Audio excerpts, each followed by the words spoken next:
Can you hear that? The gentle snap of the fire, the warmth of the embers. I'm Nasrallah. Tonight, the Mongol Postal Route journey, endless horseback travel 1200s. Boring historical travel for sleep is our shelter. Leave the cold world behind, come closer to the hearth, and let your worries turn to ash as we begin. The fire breathes low tonight. The dry pine crackles and snaps. A sound of hunger in the dark. Watch the amber embers rise and drift away into the cold black sky above the endless steppe. You can smell the burning, a scent of smoke and ancient travel. It hides the deeper smell of wet saddle leather and dried horse sweat. We speak of Mongol speed and conquest. We speak of the great Khan's golden messengers flying. But whoever stops to ask the real secret, what happens when the speed never ever ends? When the horse is your whole world, for weeks that stretch into nothingness. I am Enea Sariwalaliye, and this is HISTORYLULUBAY. You have come seeking rest. You have come seeking the deep quiet. But tonight we ride. We ride the most incredible boring machine ever invented. The Mongol Postal Route. The Yam. Forget the battles, forget the gold. Tonight we feel the bone-deep ache of the fastest journey of the 1200s. Tonight we reveal the truth of endless travel, the journey that was too fast to be interesting. We imagine glorious steeds and thrilling gallops, but the reality is the dull ache, the vibration that settles in the base of your skull. The horse beneath you is not a companion. It is a necessary engine, a temporary vessel of muscle and hide. You must treat it brutally, because the demand is absolute speed, absolute silence. The journey never slows. The journey never truly rests. Imagine the cold air slicing your face. The wind whistles past your ears. It becomes the only song you know, a high-pitched, incessant drone. The color of the world is brown and pale yellow. Grass, earth, sky. Grass, earth, sky. Hours blur into one single extended movement. The rhythmic thump, thump, thump of the hooves. A metronome for your exhaustion. You are a creature of pure motion, a human burden strapped to a beast.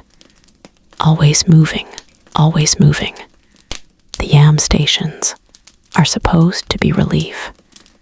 They are built every 20 miles or so. Small wooden fortresses against the vast silence. You ride up, your horse steaming, exhausted, maybe limping. There is no time for gratitude, no time for conversation. The official at the station barely looks at you. He looks only at the seal on your passport, the peitsu that demands swift service, that demands a fresh horse immediately. You slide down from your saddle. The moment your feet touch the ground, your knees buckle, your body screams betrayal, every muscle fiber locked in a rigid protest.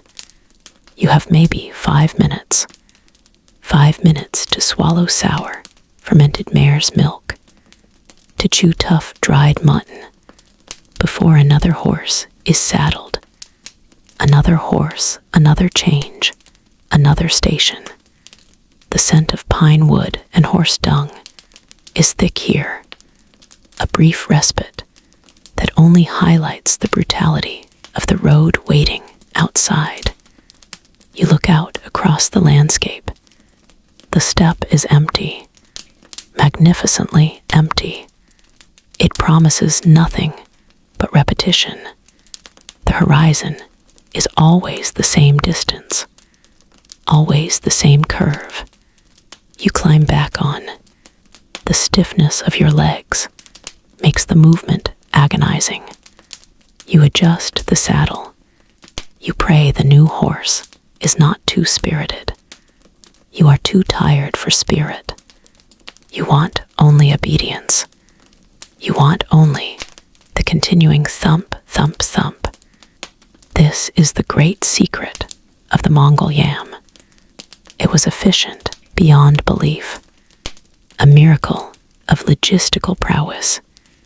But for the rider, it was the ultimate monotony, a journey designed to eliminate thought, to eliminate landscape, to eliminate anything but the urgent need to keep moving. Keep moving, keep moving. The mind begins to detach. The long hours in the saddle become a form of dreaming, a waking stupor induced by repetitive sound and movement. You are awake, but not present. You are traveling, but not seeing. Just a delivery system, a message wrapped in aching flesh. We travel with the postal rider. We feel the deep, dull vibration now. Let the hypnotic rhythm of the 1200s settle around you. Let the endless movement of the great Mongol road carry you away.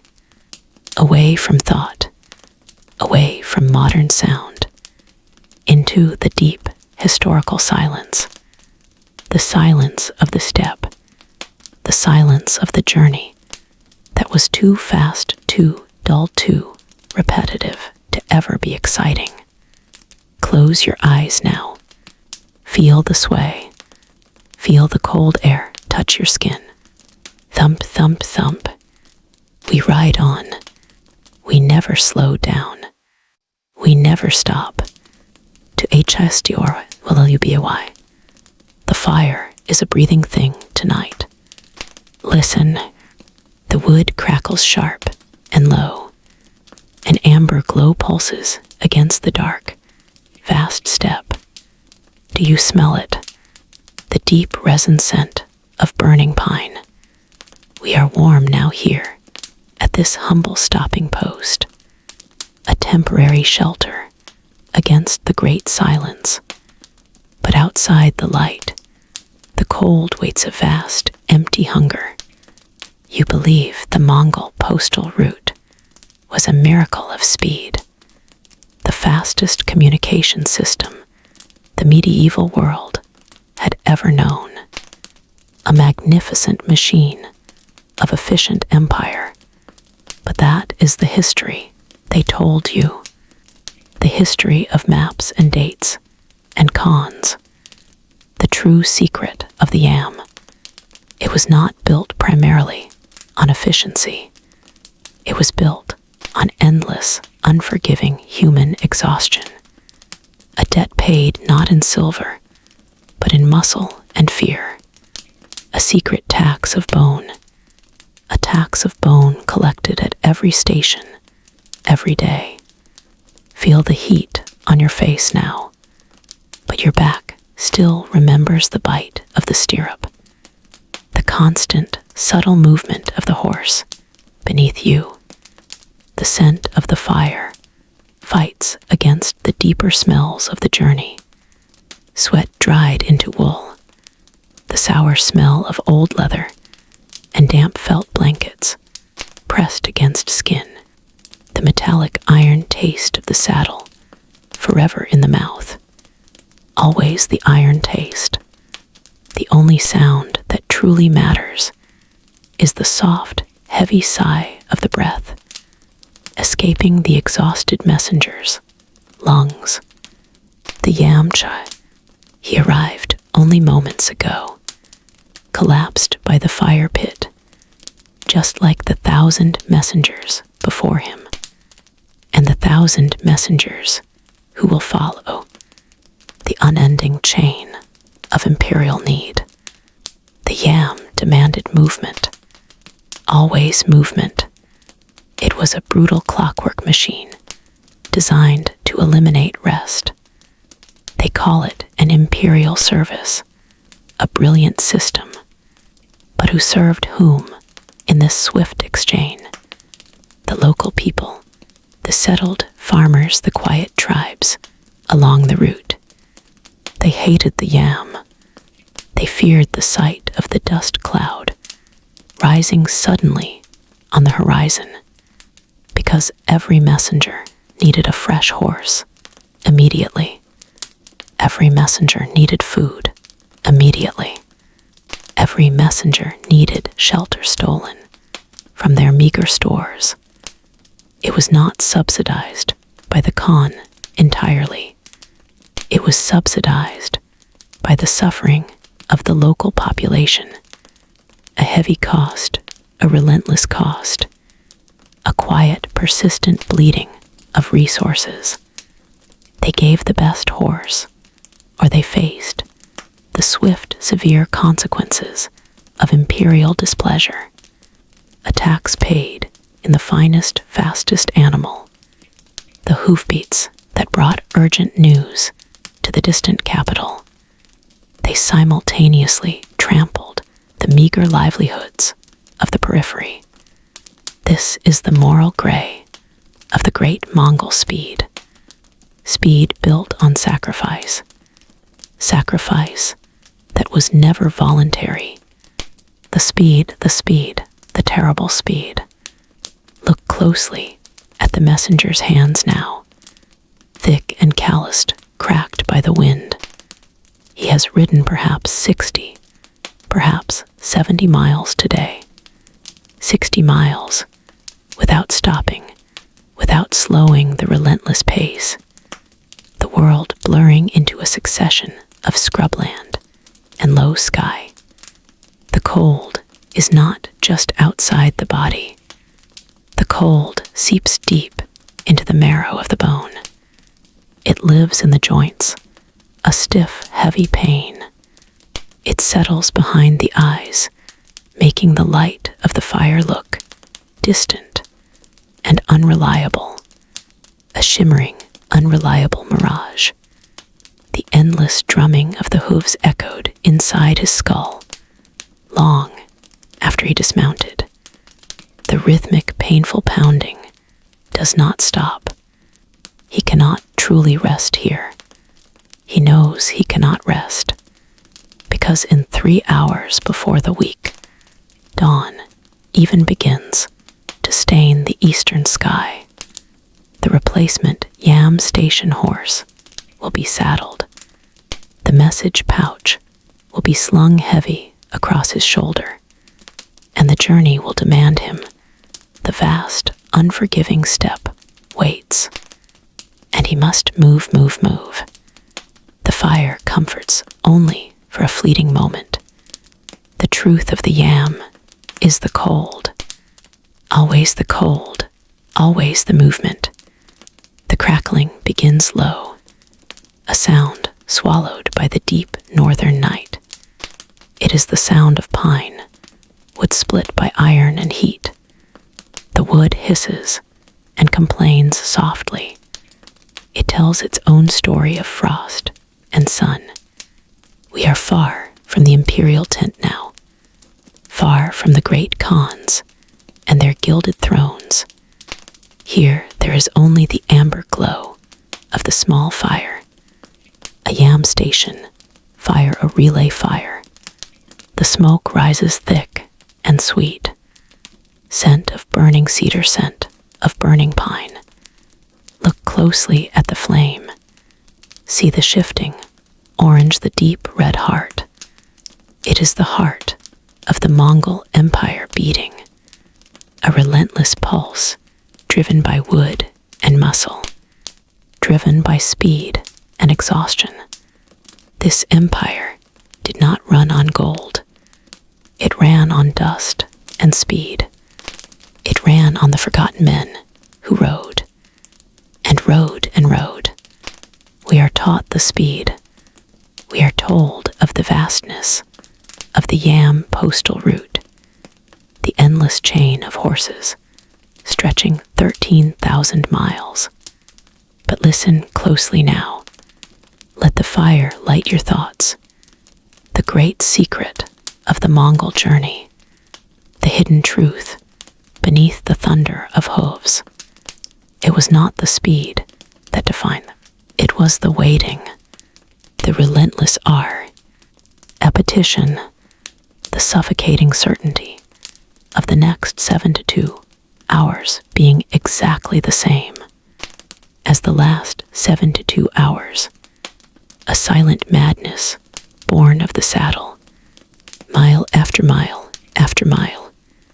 The Mongol Yam system, the supreme network of communication the world had ever seen. A masterpiece of logistics, a machine that never slept, never hesitated. Every 20 miles, a station, a fresh horse, a new bowl of fermented mare's milk, a moment to warm the freezing bones. Then back into the dark wind, the horses themselves, hardy, short, thick-legged. They knew the route better than the riders. The rhythm of the ride hypnotic, the dry air whipping the eyes, the constant smell of leather and dust and sweat, dust and drought, dust and dark. The message mattered always. A decree of the great Khan, an order for war or peace, a demand for tribute. The rider carried the pesa, the gilded tablet of authority, proof that he moved for the master of the world. He was a ghost of purpose, anonymous and essential. But imagine the soundscape of those endless days, the creak of the saddle, the jingle of the bit, the drumbeat of the hooves, a sound that became the internal sound of the rider's mind. Hoof beat, hoof beat, hoof beat. Did they ever truly feel they stopped? Or did the motion of the earth itself become their only home? The Mongol legacy is written in conquest, in the shattered walls of ancient cities, but the hidden legacy, the unseen permanence, is written in the roads themselves. The routes they formalized still exist. Beneath the concrete, beneath the fields, the lines of connection they established still whisper across the globe. They connected China to Persia, to Eastern Europe. They pulled the world together. They created a shared space of information exchange, the first truly global communication network, a web of boredom, a tapestry of dust. And then the empire fractured. The Khans became distant. The gold plating flaked from the pesa tablets, and the great network began to fray. Station by station, the Yam posts were abandoned. The sturdy log walls crumbled. The fresh horses ran free back to the steppe.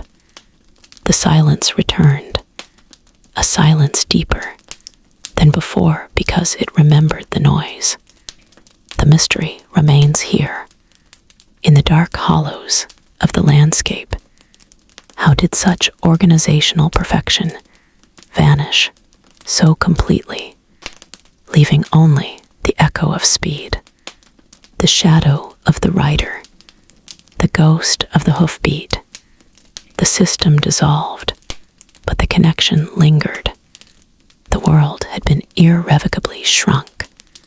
We know the letters they carried, the grand decrees of empire, but the writers also carried things that were not paper, things that were strange, things that were secret. Next time, we journey into the cargo hold of the Yam route.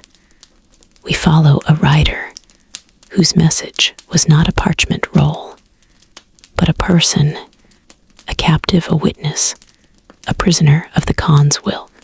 What happens when the fastest messenger route carries the slowest, most terrifying secrets? What happens when the cargo breathes? Sleep now. Rest in the silence that remembers the speed. We remember the fire, the crackling wood, the slow death of the pine logs, the beautiful amber glow warming the palms. We remember the scent, the sweet, sticky scent of burning pine, rising, a prayer of smoke into the frozen air. The warmth was a lie, a beautiful fleeting lie. We left the fire, we left the safety, for the saddle is truth, hard, unforgiving, leather truth, the only furniture you own for the next 1,000 miles. What did the great Khan demand of his riders? Speed, yes. What did the great Khan fear more than rebellion? I will tell you the secret, the quiet secret, the suffocating boredom, the endless repetition of the Yam. This is not adventure travel. This is duty travel. This is the machine of empire, run on bone and muscle. 700 years ago, we called it the Yam, the Mongol Postal Route, the iron veins across the steppe, and you are the blood in those veins. Always moving, always moving. You are tethered to the horse, a prisoner of necessity. Feel the sway of the horse beneath you. It is a rhythmic, mechanical sway. Day after day, night after night, the sound is one sound, the dull thud of hooves on packed earth. Dull thud, dull thud. There is no horizon. There is only the next hoofbeat. There is only the featureless brown, the infinite brown. The wind finds you always. It whips across the grasslands, a constant stinging whip. It finds the gaps in your thick furs. It finds the skin around your eyes. The wind is cold, cold, cold. The cold is not a pain. The cold is a state of being. You lean forward. You bury your face in the coarse mane. The smell of the horse is strong. Sweat and dust and animal musk. It is the only familiar comfort. Your legs ache. They ache from the knee down. They ache from the hip up. Your back is stiff, a board of muscle, locked by days of endless sitting, waiting, watching the emptiness. The sun rises, a brutal blinding yellow eye. It slides across the enormous sky. Too slow, too slow. You measure time by the sun's travel, from the eastern nothing to the western nothing, and then the dark comes, and the hoofbeats remain. Dull thud, dull thud. You think of the ortos, the station ahead, the next rest house, the place to hand off your message and grab a new horse. The ortos is not home. The ortos is simply the exchange point, the brief necessary stop to sustain the terrible speed, the speed of the Yam. You cannot afford sentiment. You cannot afford thought. Thought requires space, and you have only the saddle, and the sway, and the cold. The leather groans. The harness jingles faintly. The breath of the horse steams, a cloud of momentary warmth that vanishes instantly into the hostile air. The monotony settles. It settles in the bones. It settles in the teeth. A grid of dust. It settles deep within the mind. The mind begins to empty. The mind begins to mirror the landscape. Featureless, brown, empty.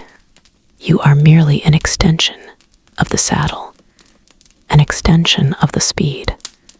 The great empire demands you be fast. The great emptiness demands you be patient. The journey is not about arriving.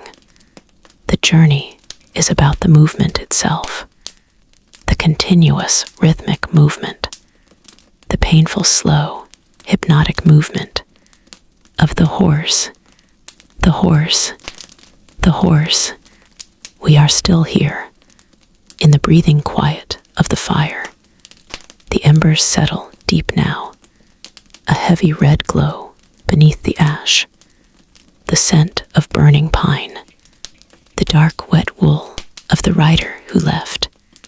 His ghost scent lingers still, a sour smoke mixed with drying sweat, and the heavy aroma of cured leather and fear. This is the breath of the Yam Station, the secret smell of the Mongol road. Not just dust, not just open step, but exhaustion, exhaustion, exhaustion. We speak of the fastest mail route ever built, an invisible nervous system across an empire. But what is the cost of that speed? What is the price paid in human bone? The price is the Yamchai, the messenger, the man who cannot stop. He rides until the horse stumbles. He stumbles until the next horse is saddled. The ache lingers. The saddle sores are deep. They turn crimson, then black. They never heal. Not really, not truly. Because he cannot stop. He takes the pouch of the great Khan, the Pesa tablet that commands service. He shows the tablet and the tired eyes of the stable master, the peasant conscripted to keep the wheels turning. Those eyes know the unspoken law, the gray law. If the messenger delays, if the message is late, if the horse dies through negligence, the consequences are fast. The consequences are cold, like the steppe wind carving flesh from stone. The message flies. The man suffers. The horse suffers.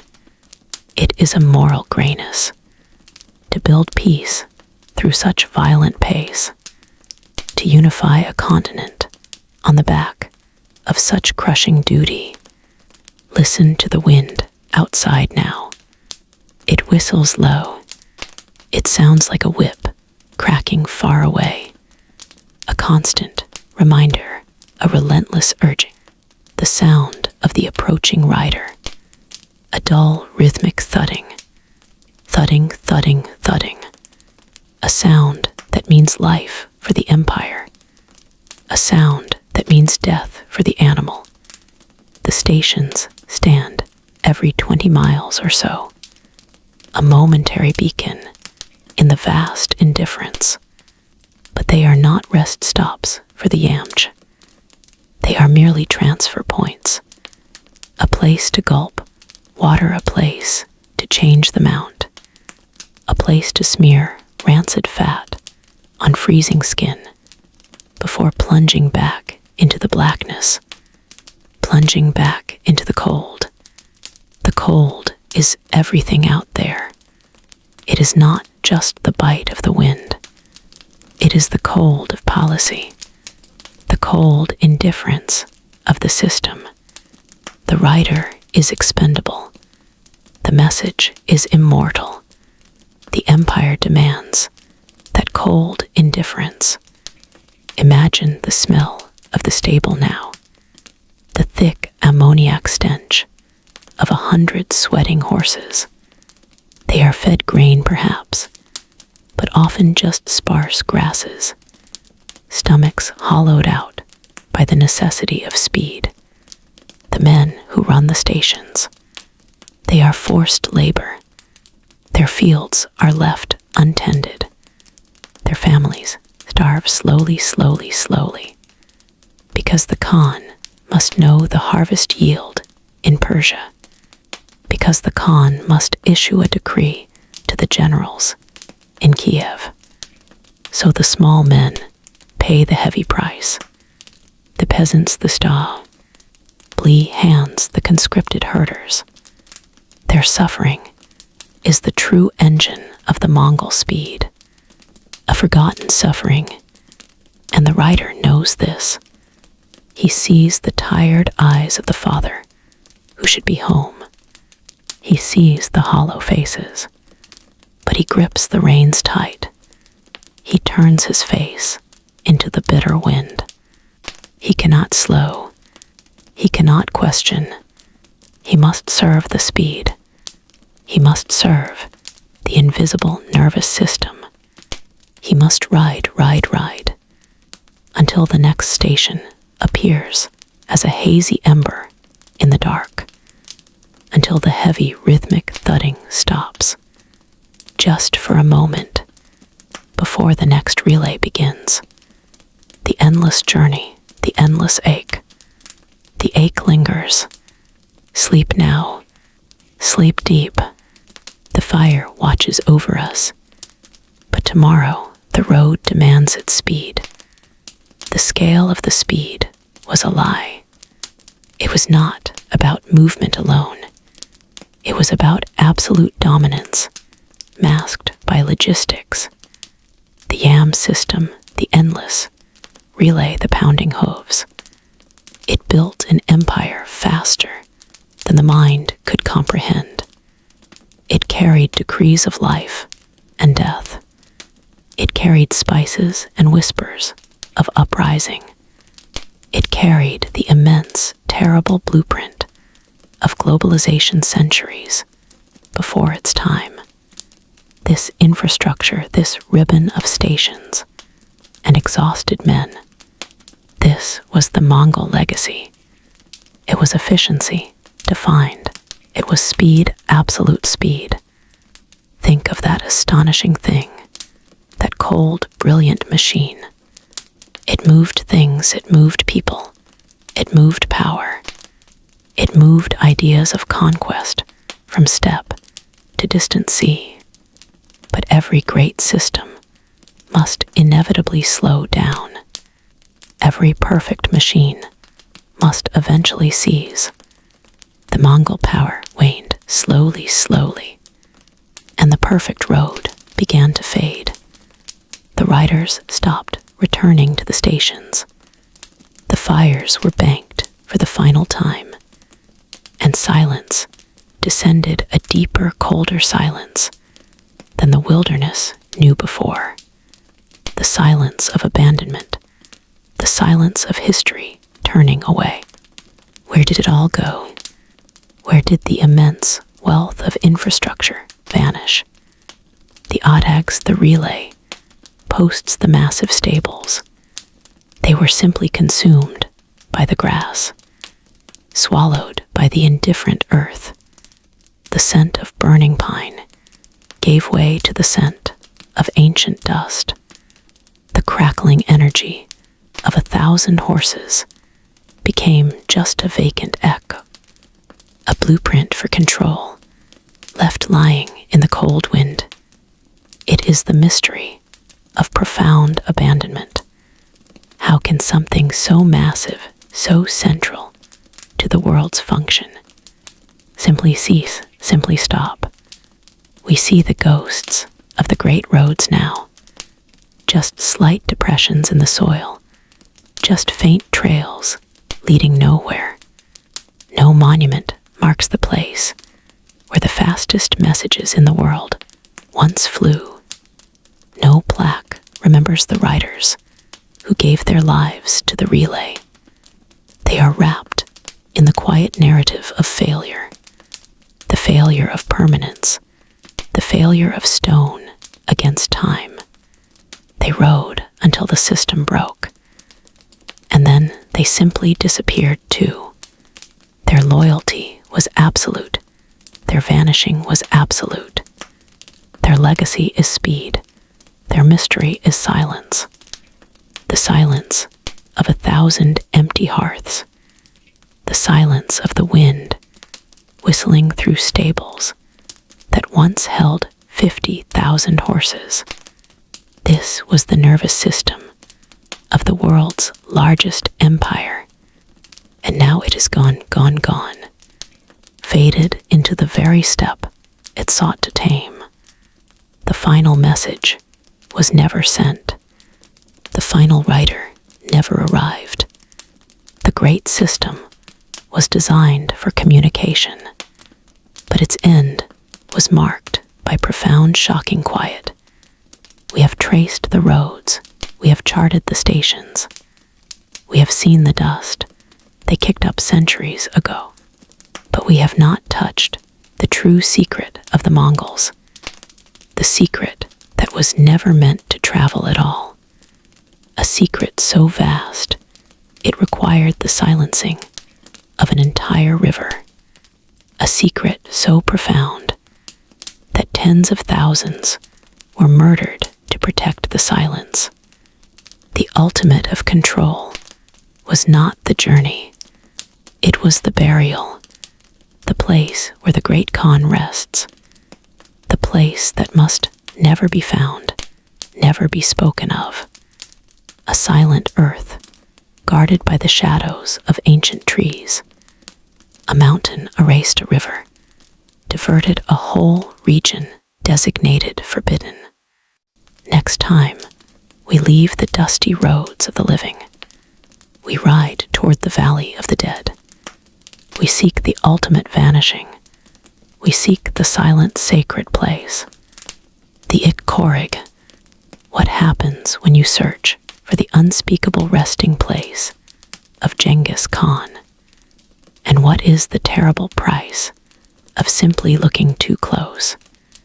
Sleep now on this impossible hidden place until we meet beneath the shadow of the secret tomb. The fire was dying when we last spoke. It left a scent of burning pine and dried dung, a sweet dark smoke rising to meet the infinite black sky. Remember the sound, the quiet crackle, crackle, crackle of the embers falling, a brittle sound, a sound of safety, a brief sound of warmth against the vast cold. Hold that amber glow in your mind, just that fleeting amber glow, because the journey returns now. The hypnotic, relentless journey returns. We talked of speed. We celebrated the Mongol miracle of communication, how a message could fly across continents faster than any empire had ever dreamed. But what does it mean to fly? What is the true burden of that speed? What happens to the man? Who is the arrow? Who is the speeding message itself? The secret we forget is not the speed of the message. The secret is the profound, unending boredom of the courier. Imagine this. Always forward, always forward. The horizon never moving, never changing. Only the relentless thud, thud, thud of the hoofbeat. The rhythm that replaces your own heart. The rhythm that becomes your language. Your prayer, your only truth.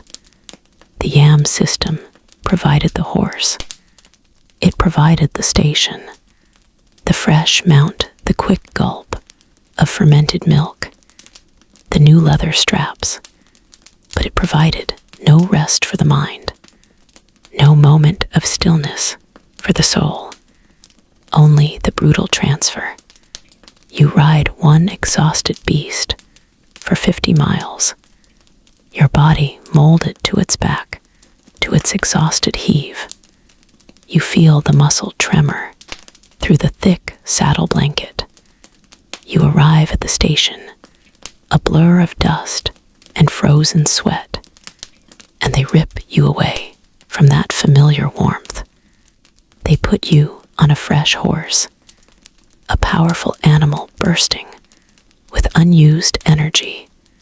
It is a jolt, a shock of new life beneath your weary bones, and you must match its pace instantly.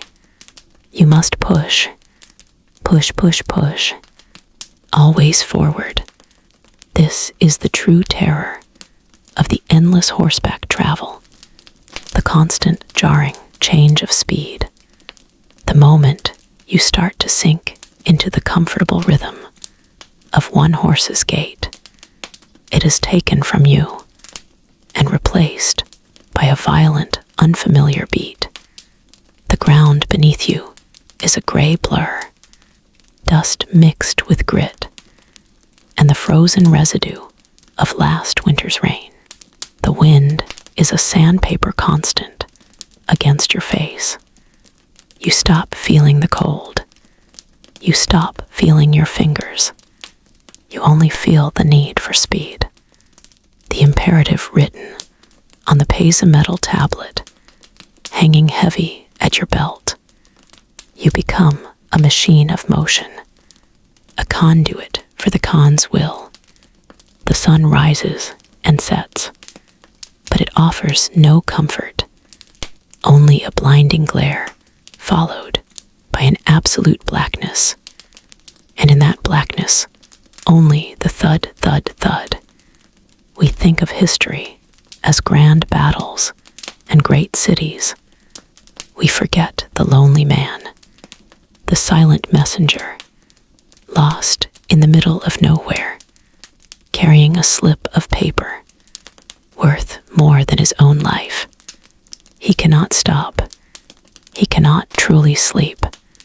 He rides 40 hours, sleeps 4. If he is lucky, then back to the saddle. His dreams are not dreams of home or family. His dreams are only the repeating pattern of the horse's mane, the sway of the neck, the ceaseless, unforgiving journey. What did the silent man see in those long hours when the earth was just an empty gray expanse? What secrets did the steppe whisper back when his own voice had gone hoarse from disuse? Sleep now. Let the ancient, relentless rhythm settle upon you. Let the thud, thud, thud become your lullaby. It is always moving. It never stops. Always forward. The journey continues. The endless horseback travel. It is the only truth. Always forward. Always forward. The fire breathes low now, a heavy, slow exhalation of heat into the vast, cold air. It is an amber secret against the endless black steppe, the deep breath of the world pausing. For just a moment, feel the warmth on your cheek, the left side burning soft and steady, while the right side stiffens in the silent invading cold. The cold, the cold, the cold. It is not just temperature. It is a presence here, a blue steel knife pressing always against the edges of the empire. Listen closely beyond the gentle crackle of the burning pine wood. Hear the silence, but remember the silence is a lie, a thin veil over the sound of suffering that built this speed, this impossible speed. We spoke of the messenger, the Yamche, the vital nerve of Khans. But let us speak now of the shadow he casts, the moral gray of movement.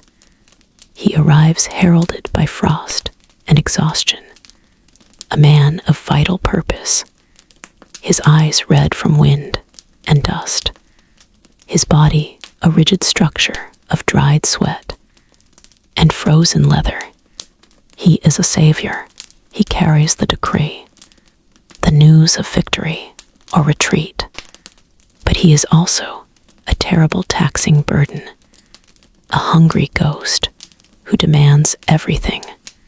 He demands the freshest horse, the horse that might have plowed the Espy, Ring Field. He demands the grain that should have fed the youngest child. He doesn't ask, he takes, because the empire commands the taking. The necessity of speed justifies the cruelty of the request, a silent transaction of life for efficiency. And the villagers at the station, they watch him eat fast, swallowing the meager heat, the warmth of their collective store. They see the dust of thousands of miles caked into the weave of his worn coat. They smell the accumulated miles, the bitter smell of horse, of unwashed wool, of fear and urgency. The scent of his passage is heavy and close, a mix of iron and animal breath, and the sharp salt sting of pure human exhaustion. Do you see the calculation in their eyes? The silent counting of what is lost. The horse they will never see, the hay they cannot replace. This is the cost of connection, the hidden fee for the swift decree. The Yamcha doesn't pause to feel this cost. He cannot afford the luxury of guilt. He is driven by the cold fear of failure, the terrible knowledge that if he slows, the empire will break him. The Khan's will is faster than pity. He is a tool, a magnificent vital tool, but still just metal pressing forward, grinding down the resistance of time and space. He sleeps maybe 2 hours near the fire, the same fire you feel now. He shivers even in the warmth, because the cold has entered his bones. It lives in the marrow now, a permanent inhabitant. And then he rises, before the light breaks the horizon, before the shadows soften. He straps himself back into the rigid leather, the saddle that has molded itself to the shape of his perpetual ache. He mounts the new horse, the nervous, powerful creature, plucked from a quiet stable, and he rides back into the relentless dark, always moving, always moving, always pressing the envelope of human endurance, always moving. The hoofbeats fade quickly, swallowed by the vast indifference of the steppe, leaving behind only the scent of burned pine, the quiet despair of the villagers, and the knowledge that tomorrow, or the day after, another urgent shadow will ride in from the cold, demanding their portion of the speed tax. The empire rides on their backs. The comfort of your sleep is built on their sacrifice. In the cold blue dark, always moving, always moving, always moving. On the Yam Road, the road of endless necessity, the sound faded long ago, the sound of the pounding hooves, the urgent breath of the messenger, the silence settled over the ancient tracks. It settled like the fine dry dust of the steppe, dust that remembered speed, dust that remembered command. We speak of the Mongol yam, of its astonishing structure, of its relentless reach. But the true legacy, the true weight of this system, was not the physical station, not the strength of the saddle tree.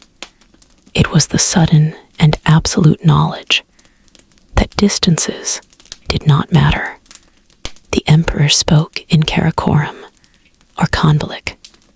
The echo arrived instantly across the frozen rivers, across the burning sands, across the endless grasslands.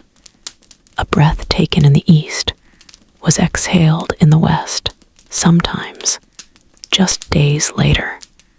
A system of fear and efficiency built on exhaustion, built on the simple, sturdy heart of the small, tough Mongol horse, the horse that carries the message, the horse that carries the empire that carries the breath of authority. Imagine the silence that fell when the great Khans grew weak, when the lines frayed, when the yams were slowly abandoned to the wind and the snow. What happens when absolute speed slows to a halt? The stations did not vanish in a dramatic battle. They simply surrendered to the inevitable slow march of decay. The smoke stopped rising from the pine and juniper hearths. The smell of steaming mutton and fermented mare's milk faded. The cold settled into the stone floors. The cold settled into the empty stalls, leaving only the ghost of energy, the ghost of speed, a hollow sound if you listen closely to the wind, passing through the remnants of a rest house. It is the hollow echo of a hoofbeat that never quite arrived. It is the whisper of a message that was never fully delivered. The legacy of the yam is this almost impossible memory of unity. A land mass so vast, so diverse, held together for a few generations by the invisible threads of shared roots and shared horses. A world briefly connected, a world briefly shrunk. But here is the enduring mystery. We know what the riders carried decrees, taxes, troop movements. But what was the personal cargo? What did they whisper to the fire in the dead of the freezing night? What forgotten secrets did the rhythm of the road unlock in their minds? Did they carry poems? Did they carry grief? Did they carry forbidden knowledge locked beneath the official seal? The official history is silent on the internal journey. The official history only records the speed, the logistics, the sheer mechanical power. It forgets the man enduring the endless boring, endless dangerous ride. The man who saw the world pass beneath his horse's hooves for years on end. Did they learn something about the nature of time itself, traveling at that relentless pace?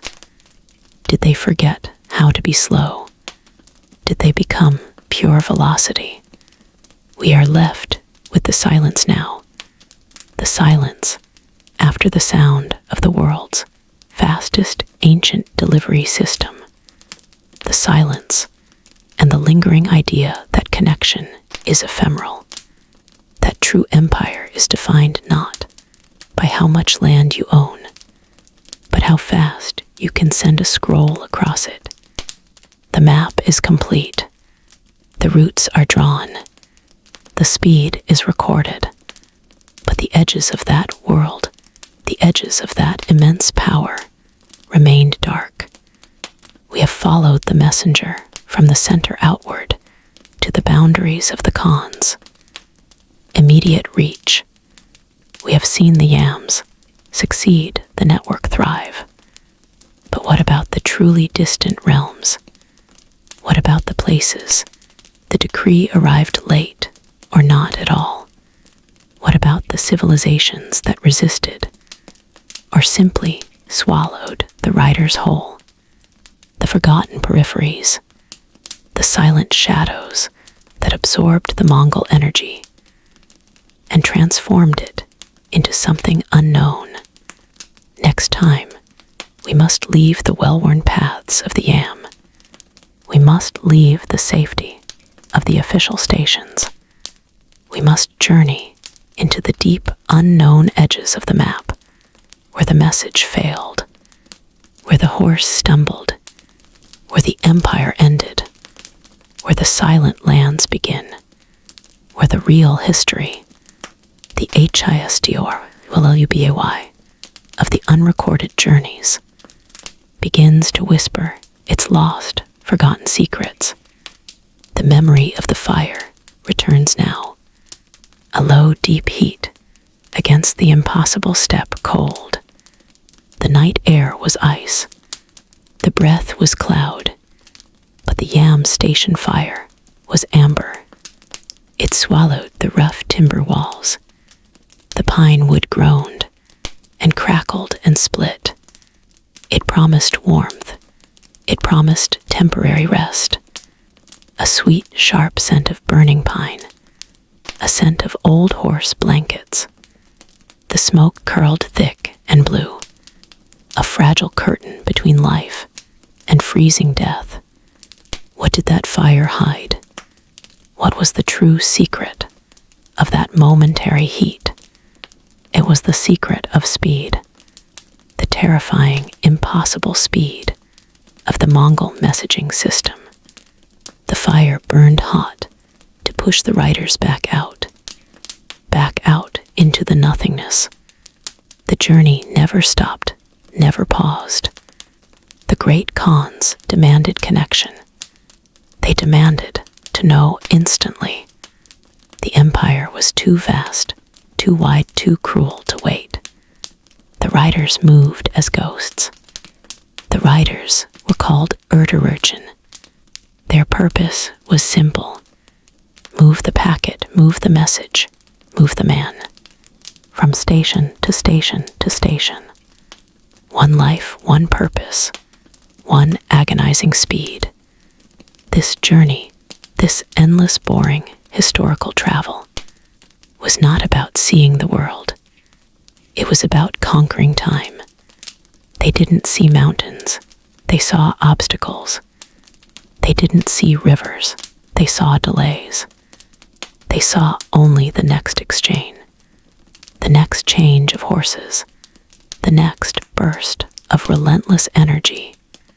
They rode perhaps 50 miles in a day, sometimes 60, sometimes 70, always against the body's breaking point, always against the mind's slow surrender. Imagine that saddle, that hard wooden saddle covered in leather. Imagine the constant friction, the deep, unrelenting ache that settled in the bones. It was not pain, it was presence, a constant reminder that you were moving too fast, too far. The rhythm of the ride became the only reality. Thud-thud, thud-thud, thud-thud. The steady, rhythmic hoofbeat of the small, sturdy Mongol horses. They ran themselves raw. The riders ran themselves hollow. The steppe was unchanging. Grass turning to dust, dust turning to grass. The horizon was the same pale line in every direction. The wind was the sound of the world complaining. A ceaseless whistle in the ears, a perpetual dust in the eyes. The monotony was the true weapon of the Yam route. The boredom was the tool, because boredom forces a kind of trance, a hypnotic state where the body takes over and the mind retreats. You stop thinking about where you are going. You only think about the movement itself, the message tucked securely against the chest, a small scroll of paper, perhaps a few lines of script, worth more than the writer's life, worth more than the horse beneath him. Sometimes they rode for days, without sleep, resting only the moments needed to transfer to a fresh horse. The new horse was warm. The new horse was powerful. The new horse meant another 3 hours of punishing speed. The air smelled of sweat and desperation. The scent of felt, soaked with old rain. The taste of dust, gritty like coarse sand on the tongue. This was the forgotten secret, the forgotten price. This relentless journey was not about efficiency alone. It was about sacrifice. It was the exchange rate of the Mongol Empire, the life of a horse for a message, the sanity of a rider for a day of speed. And when they finally saw the dark outline of the next station, a small wooden structure against the immense sky, the fire would be burning. The fire would be promising that brief amber solace before the world demanded the journey continue, demanded that speed be maintained. The crackle of the wood was the heartbeat of the empire, burning away miles, burning away bodies, burning away time. The fire knew the secret. The journey never truly ended. The amber glow, the silent witness to everything we have seen. That scent of cedar smoke sweet on the frozen air. The wood sighs a low, slow sound, a sound of deep release. Outside the yurt, the wind carries the dust of 1,000 miles, 1,000 miles, traveled too fast, too hard. We sit by the fire, by the fire, by the fire. This comfort is purchased by distance and by speed.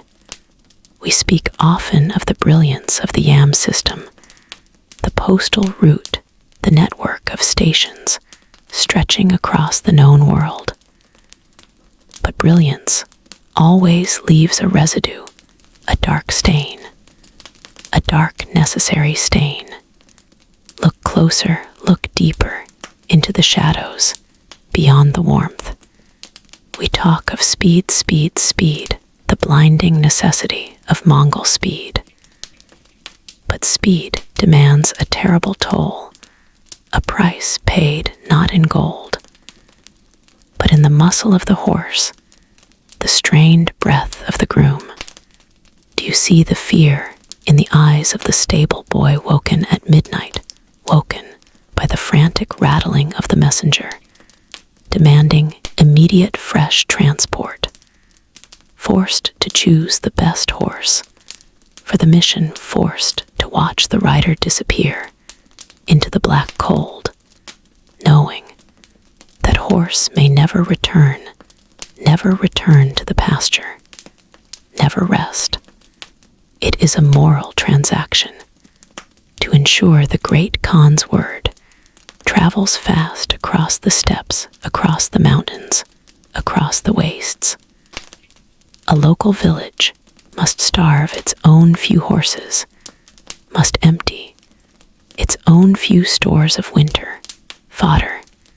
The needs of empire always outweigh the needs of the shepherd.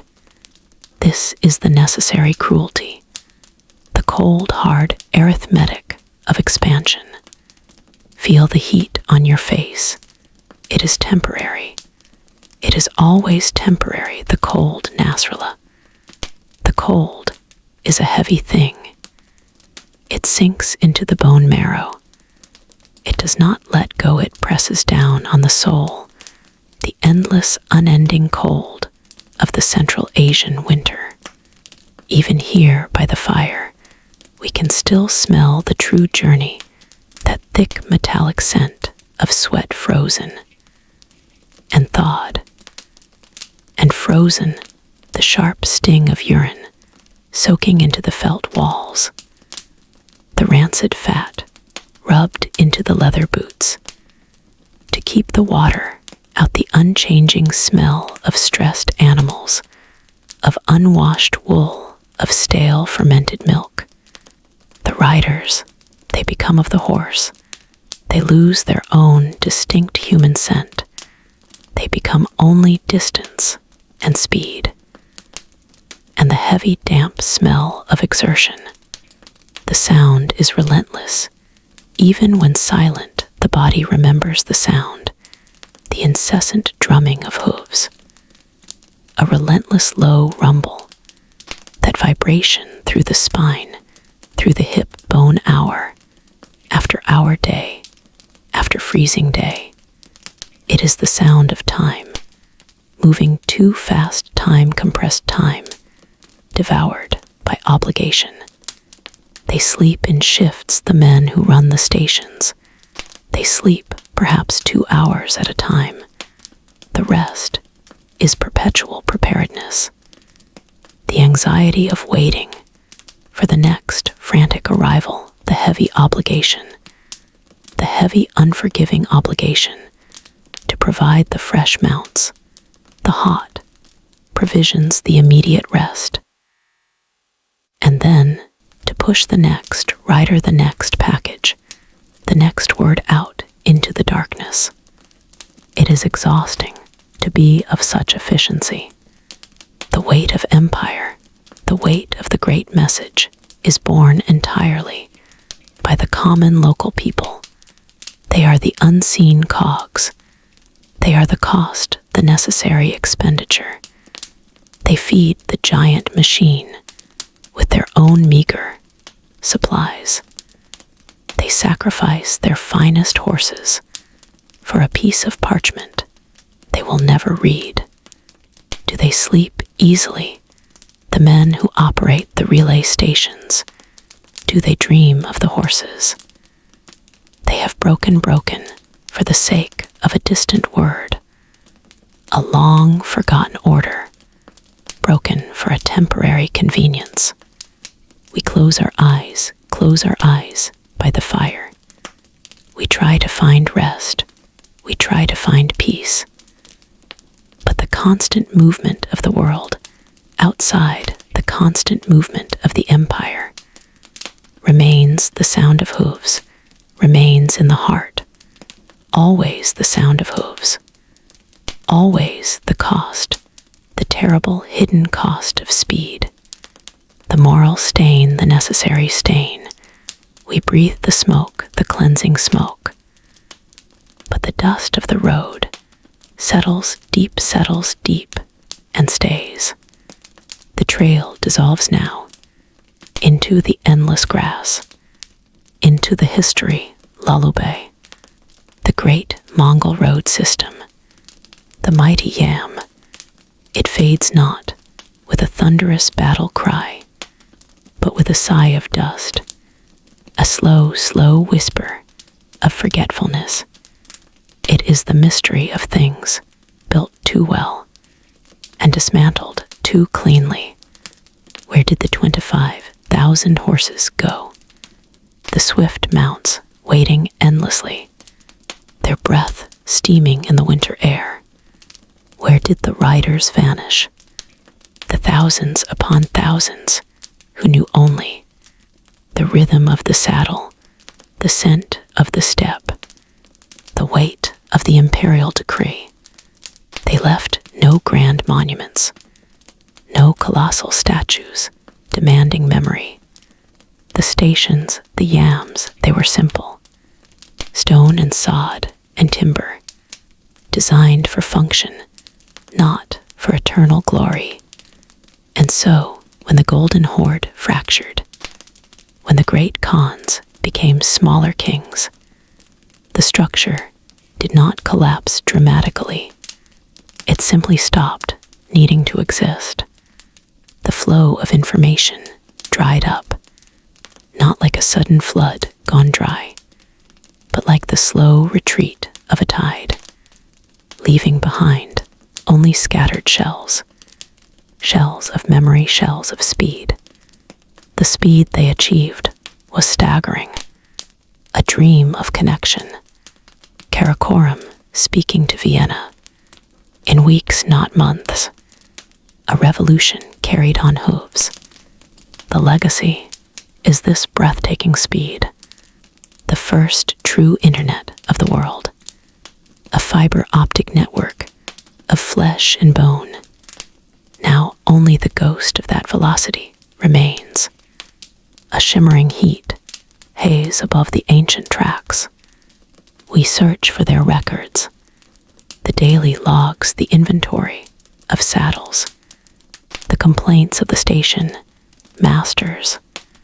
But the paper was fragile, the empire was vast, and the climate devoured evidence. The greatest mysteries are the common mysteries. What was the boredom like? The endless miles under the sun, under the moon. The profound loneliness of the courier, knowing only the horizon, the next change, the next horse. Did they ever truly sleep?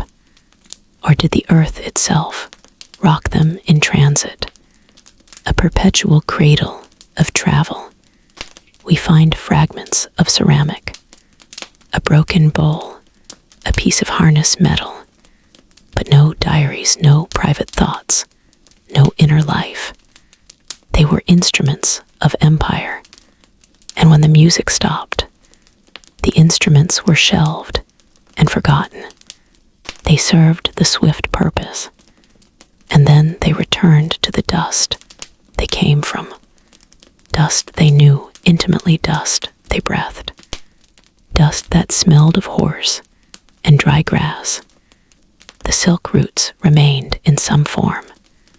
The goods still traveled slowly west, but the swift arrow of the yam, the speed of the message, that was gone forever, leaving behind a void, a great gaping silence, where the galloping once ruled. Silence now rules that silence is deep, a profound hypnotic silence. It teaches us that even the most efficient machine, the most powerful engine of command, can vanish completely if its necessity ends. If the need fades, the machine fades.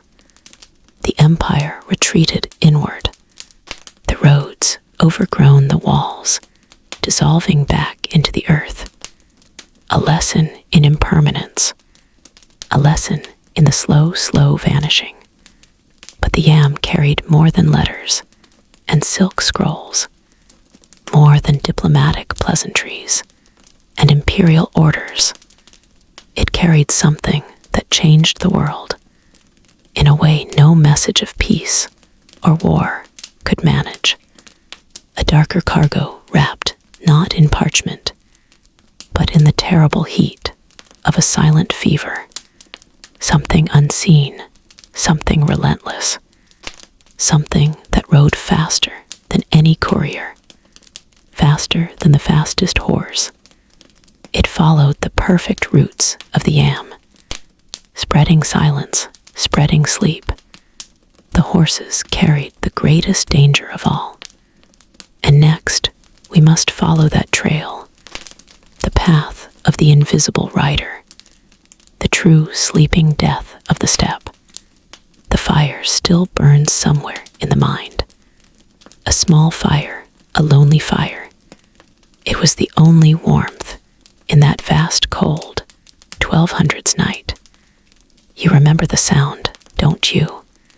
The crackle of dried dung and pine needles, the hissing sigh as the moisture fled the wood, an amber glow pus, etching back the deep black, an amber glow, just enough light to see the dust still clinging to your face, just enough light to see the exhaustion in the eyes of the other rider. We always talk about the speed, the unmatched speed of the Mongol yam, the legendary messenger network, the heart of an empire stretched thin and fast. We forget the riders. We forget the men who paid the price for every single mile. The question is not how fast they went. The secret is, how did they endure the nothingness in between? The endless slow grind, the relentless ache, the sheer boring weight of the silence. Back to HISTORY. I am Nasrallah, and we settle now into 5. The Mongol Postal Route journey. Endless horseback travel. Boring historical travel for sleep. The repetition will calm you. The long journey will soothe you. Let us ride. The journey was always about the saddle, always about the leather pressing into bone. Day after day, the rhythm of the hoof fall, a hypnotic constant, a metronome for your weary soul. The trot was swift, but forgiving. The canter was speed, but it devoured strength. The riders learned the language of the saddle, the slight shift of weight to spare the back, the way the horse's muscles flexed and released, pushing the world beneath them, pushing the world away. You rode until the sun rose. You rode until the sun peaked. You rode until the sun fled. And then you rode by the light of the moon. If there was a moon, and if there was not a moon, you rode by the memory of the light, trusting the horse, trusting the path, trusting the yam. The landscape dissolved into a single soporific tone, brown and gray and green, green turning to brown turning to gray. The horizon was always distant, always the same, always promising a change that never quite arrived. The steppe unfolded like a great tired blanket under a huge tired sky. Hours bled into days, and days blurred into one long sustained vibration.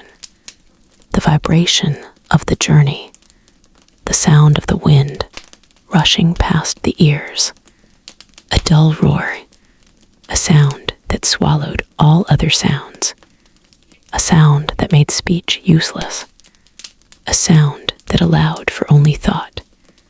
And then soon, no thought at all. The great secret of the yam rider was not strength. It was emptiness, the ability to turn off the mind, to become merely an extension of the saddle, a sack of bone and muscle delivered by a tireless animal.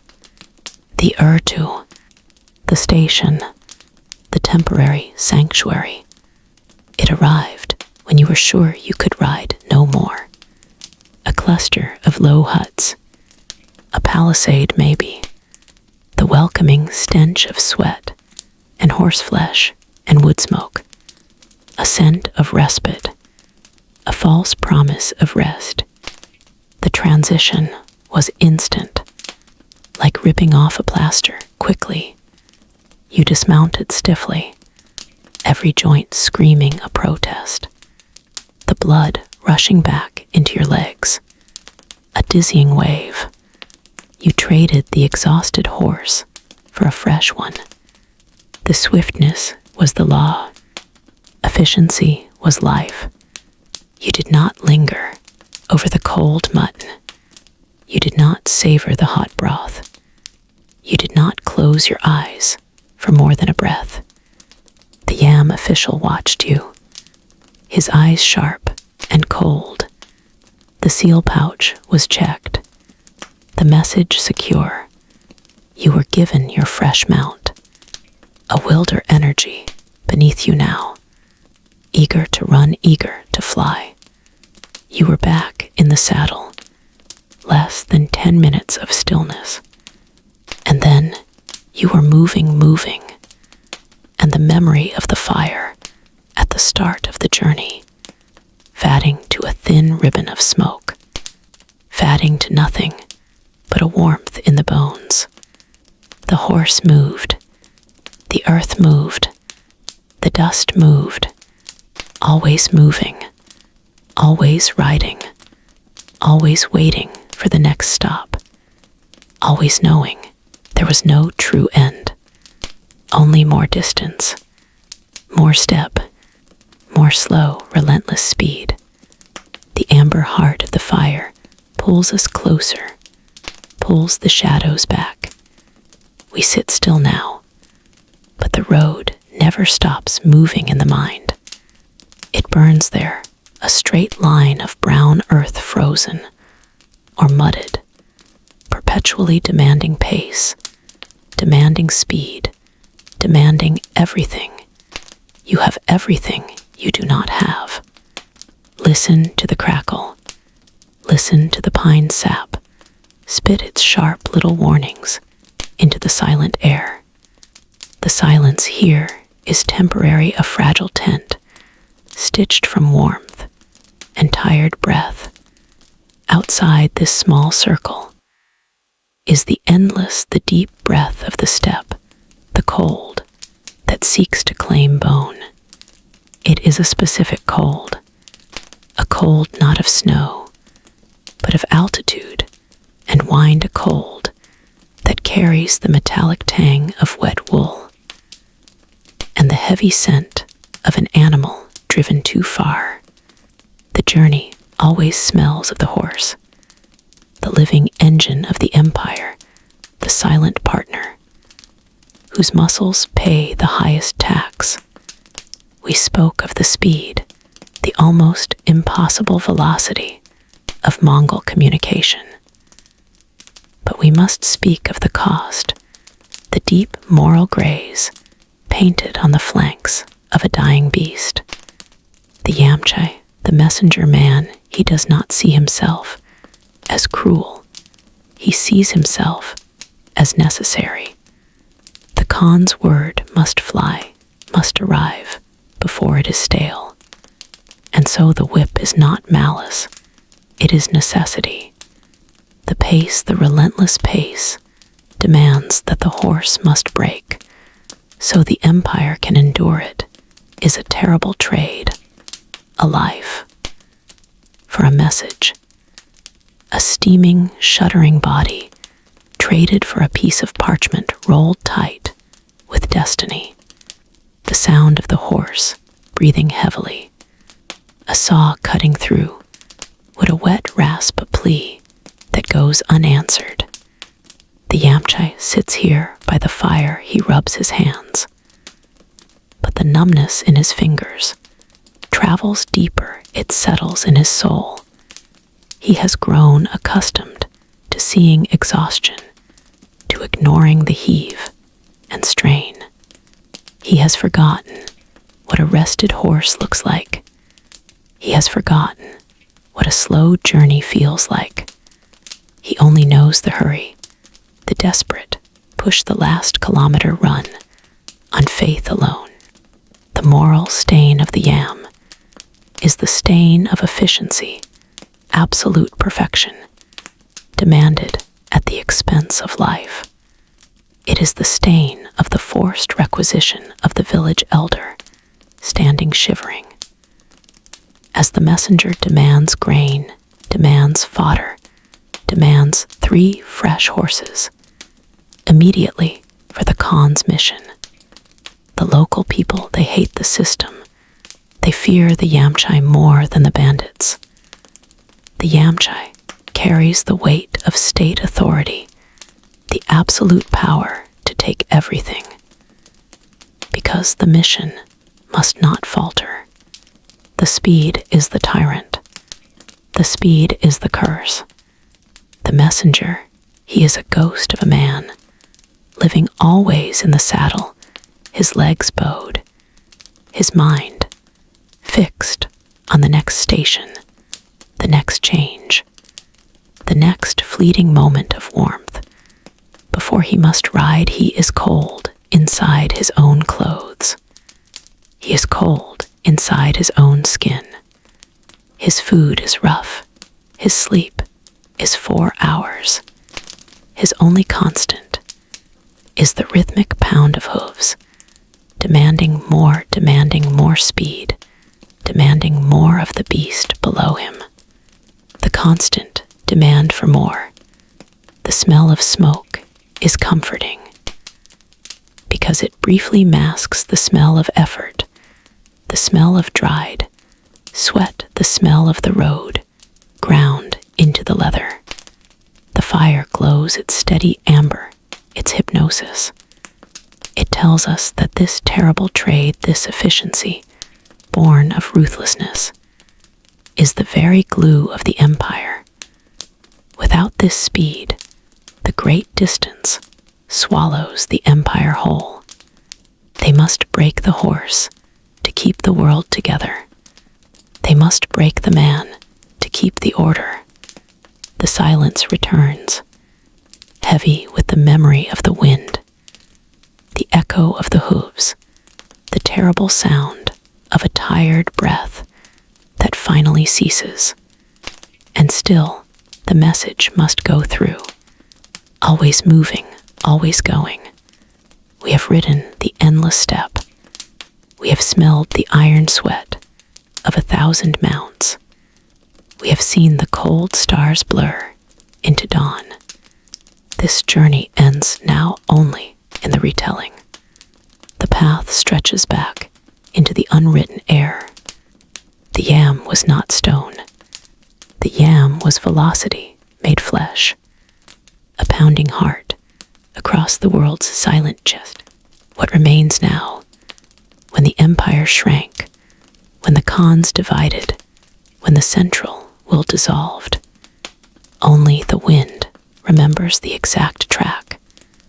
Only the dust holds the memory of that terrible speed. Look to the horizon, look. That stillness is the silence that followed the thunder. The silence settled, the silence settled. Where once the riders thundered now, there is only the tall grass nodding. The posts crumbled, the stables went cold.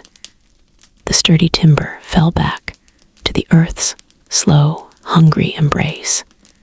The saddles rotted, the leather returned to the beasts. It had been taken from. The memory of efficiency vanishes faster than the efficiency itself. How does a system so perfect, so vast, so utterly dominant, simply cease? That is the great mystery of the ghost route. The ghost route. It did not fall to invasion. It did not collapse under incompetence. It was simply forgotten by the inheritors of the earth. The sheer size of it became its undoing. Too big to maintain, too heavy, a burden for smaller, weaker kingdoms that followed. But the ghost of the rider remains. You can hear it when the wind blows hard across the ancient Mongolian tracks. The echo of a hoofbeat that demands an answer. The echo of a message that never quite arrived. We remember the journey itself. We remember the cold stations, the boiling kettle, the exhausted mount. But the real legacy is not the journey. It is the unseen fabric, the invisible net it wove across the hemisphere. Before the yam, communication was slow, slow, slow. A trickle of news, a decades-long whisper. After the yam, the world became small, small, small. Ideas traveled fast. Taxes traveled fast. Power traveled faster than any man had thought possible. This was the blueprint for modernity's hunger for speed. The need to know now, the need to connect now. That pulse began on the back of a Mongol horse 800 years ago, a heartbeat of ambition that changed the geometry of governance forever. Think of that speed. Think of that sudden intimacy between cultures separated by wilderness. What happens when you connect the furthest points of the known world too quickly? What besides imperial decrees and silk traveled these tracks? The riders carried gold. Yes, they carried documents. Yes, they carried secrets. But they carried other things unseen, unfelt, unwelcome. Microscopic passengers, traveling faster than evolution intended, brought from the dark forests of the east to the teeming cities of the west. The yam was a network for power, but it was also a network for doom, a terrible irony of connection that brought empires into conversation and sometimes brought them to their knees. The roads of connection are also the roads of contagion. The faster the horse, the faster the shadow it casts. The shadow settled, the shadow grew long. We have ridden the path, we have seen the efficiency. But what did that efficiency cost the world beyond the steppes? What terrible price was paid for that speed? The legacy of the Mongol post is written not just in tax ledgers, but in the mass graves of 3 continents. A black wind, a dark freight carried by the unstoppable yam machine. Next, we leave the saddle and look at the cargo. We will trace the whispers that started in the deserts of the Gobi and ended in the streets of Venice and Paris. We must ask a question that chills the bones. If the Mongols connected the world for empire, did they unknowingly unleash the great dark sickness? The plague itself was the endless horse, ride the engine of the Black Death. The fire is dying now. It whispers secrets into the steppe, a final hiss of amber light. The great warmth pulls back, leaving only the scent of burning pine and dried dung. The sweet smoke clings low to the cold ground, a final red pulse against the endless night. We remember the fire. We crave the fire, the soft crackling sound that masks the sound of the wind, the crackling sound, the deep, low comfort. But tell me this, viewer, you think the great secret of the Mongol road was speed, the terrible blinding speed of the arrow, the speed of the Khan's urgent word. The world remembers the horses running, always fast. But the forgotten secret, the real secret, the deep history that truly puts you to sleep, was the endless slow burn of the miles between the horses running, the terrible unchanging silence of the boring road. We are dust now. We are merely the shape of the saddle.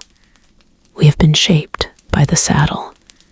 5,000 miles of the same hard leather, 5,000 miles of the same rocking motion, a cradle of torture. The hips remember the strain. The spine remembers the jolting rhythm.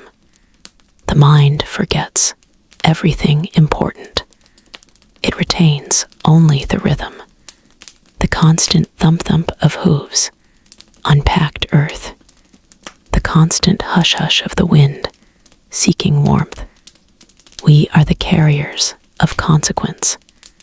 We are the engines of empire, but we see only the horizon, the same gray-blue line that never changes. Under the leaden sky, the land is sallow, the grass is dry, the journey is a long gray dream. We are moving, but the world is not. We enter a trance state, a kind of wakeful sleep. The sound of the horse breathing is the only clock. The leather creaking is the only music. We rock, we sway, we hold on. We become one muscle of movement, one intention of forwardness. Forwardness, forever forwardness. Every 20 miles, a promise, a small low hut of packed mud, the yam station, the stop where we change the living machine. We throw the old exhausted horse aside. We throw the old horse to the care of the station master and take the new sharp-muscled horse. We do not rest. We merely change the vessel. The fatigue remains. The dust coat remains. The hunger remains. The mind remains fixed on the boring road.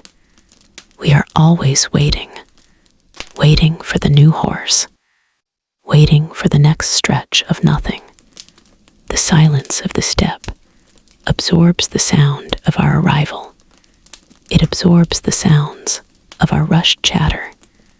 It absorbs the sound of our hurried departure. It absorbs the whispers of the dying fire that the station master lit just for us, just for the moment of exchange. The boredom is a weapon. It is the true price of speed. To travel 150 miles a day, the rider must surrender his mind.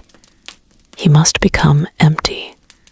He must allow the monotonous rhythm to wash away his thoughts, wash away his memories of the fire, wash away his memory of home, wash away his memory of his own name.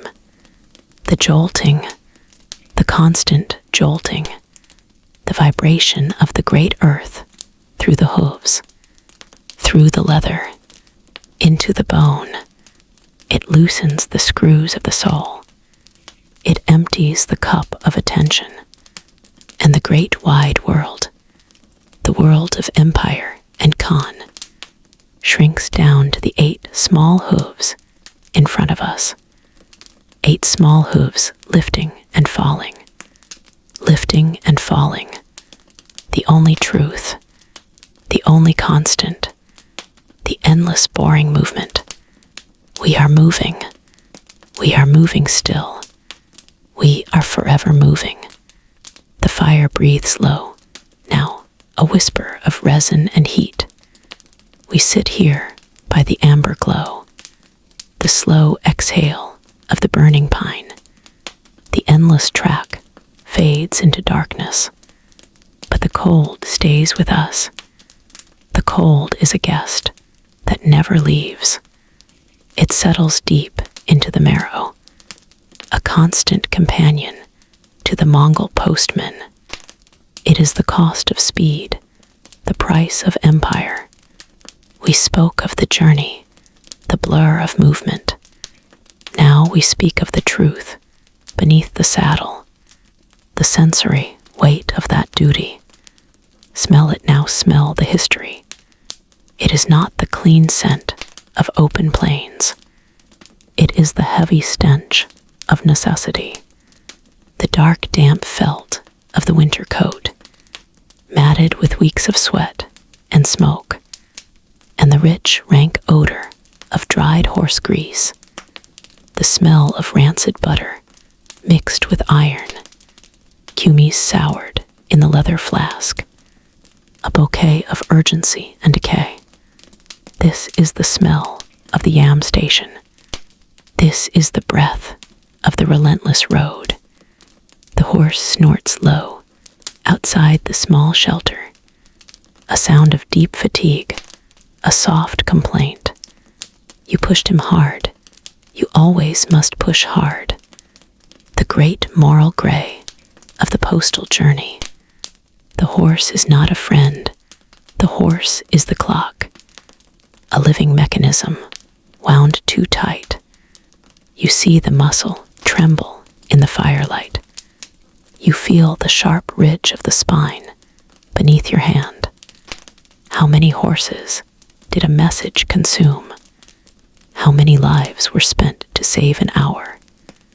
The efficiency was breathtakingly cruel, a necessary cruelty, they would tell themselves. The Kogan demands, the efficiency requires. But when you are alone, by the fire far from Karakoram, when the sound of the wind is the only judge, you cannot escape the shadow of the eyes, the dull red look of the horse you rode to exhaustion, the eyes that ask only for rest, for one single hour of peace. But there is no rest. There is only the message. There is only the need for more speed, more speed. The pace must never falter. The empire depends. And the empire weighs heavy on the back of the beast. It settles heavy on the conscience of the rider. The cold outside presses against the walls of the hut. The wind moans a long, low note, like a forgotten song. It reminds you of the 1,000 miles behind you, and the 1,000 miles still waiting ahead. Your hands still remember the cold grip of the reins. Even by this warmth, the knuckles ache with memory. The cold finds the joints, the wrists, the knees. It settles in the places where the leather rubbed raw, the numbing cold of those pre-dawn departures, when the air cuts the lungs like splinters of ice, and the sun is only a distant promise, a promise often broken by the slate-gray sky. The man himself becomes of the gear, a blur of fleece and leather, and endless forward motion. The man becomes the messenger. The man becomes the duty. He loses the edges of his own being. He forgets his own name. Sometimes only the destination matters. The constant hypnotic rhythm of the canter. The thump, thump, thump of hooves on frozen earth. It erases thought. It replaces memory. It leaves only the necessary, simple, cruel truth. I must go faster. I must arrive faster. The taste in the mouth is always dust and stale water. The feeling in the bones is always the deep ache of the saddle. The world shrinks down to the small circle of your breath, and the warm, low light of the fire. Now, now, only now. The fire is the only respite, the only anchor. The brief moment when the moral grays soften, when the memory of the horse's suffering fades slightly. The silence around us is thick with unsaid things, thick with the ghosts of the beasts pushed too hard, thick with the secret loneliness of the messenger, the most connected man in the world, the most utterly alone man in the world.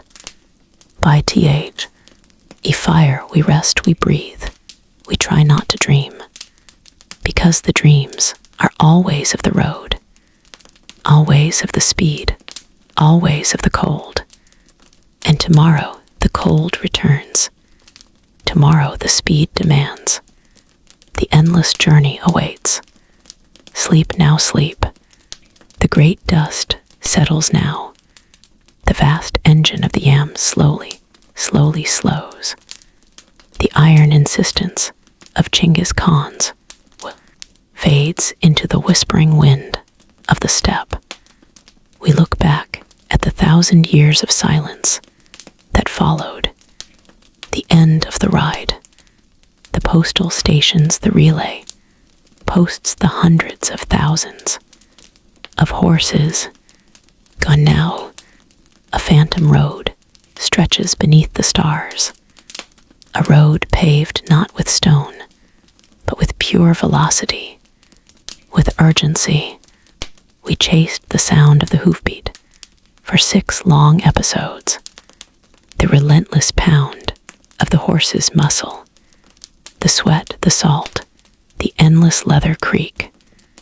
We followed the rider's shadow across the Gobi, across the frozen rivers of the north, always running, always riding, always delivering. But the legacy is not the message itself. The legacy is the shape the world took, because that message arrived that quickly. The map of the known world was redrawn by the symbol of one tired rider passing a pouch to another rested rider. Speed became sovereignty. The speed, the breathtaking hypnotic speed of the Mongol machine. Imagine the silence now, the silence that descends when that great noise stops, the silence after the storm. You can still smell the smoke sometimes, the scent of the burning pine from the rest stops, the faint, acrid, metallic scent of horse exhaustion, deeply buried in the dry soil.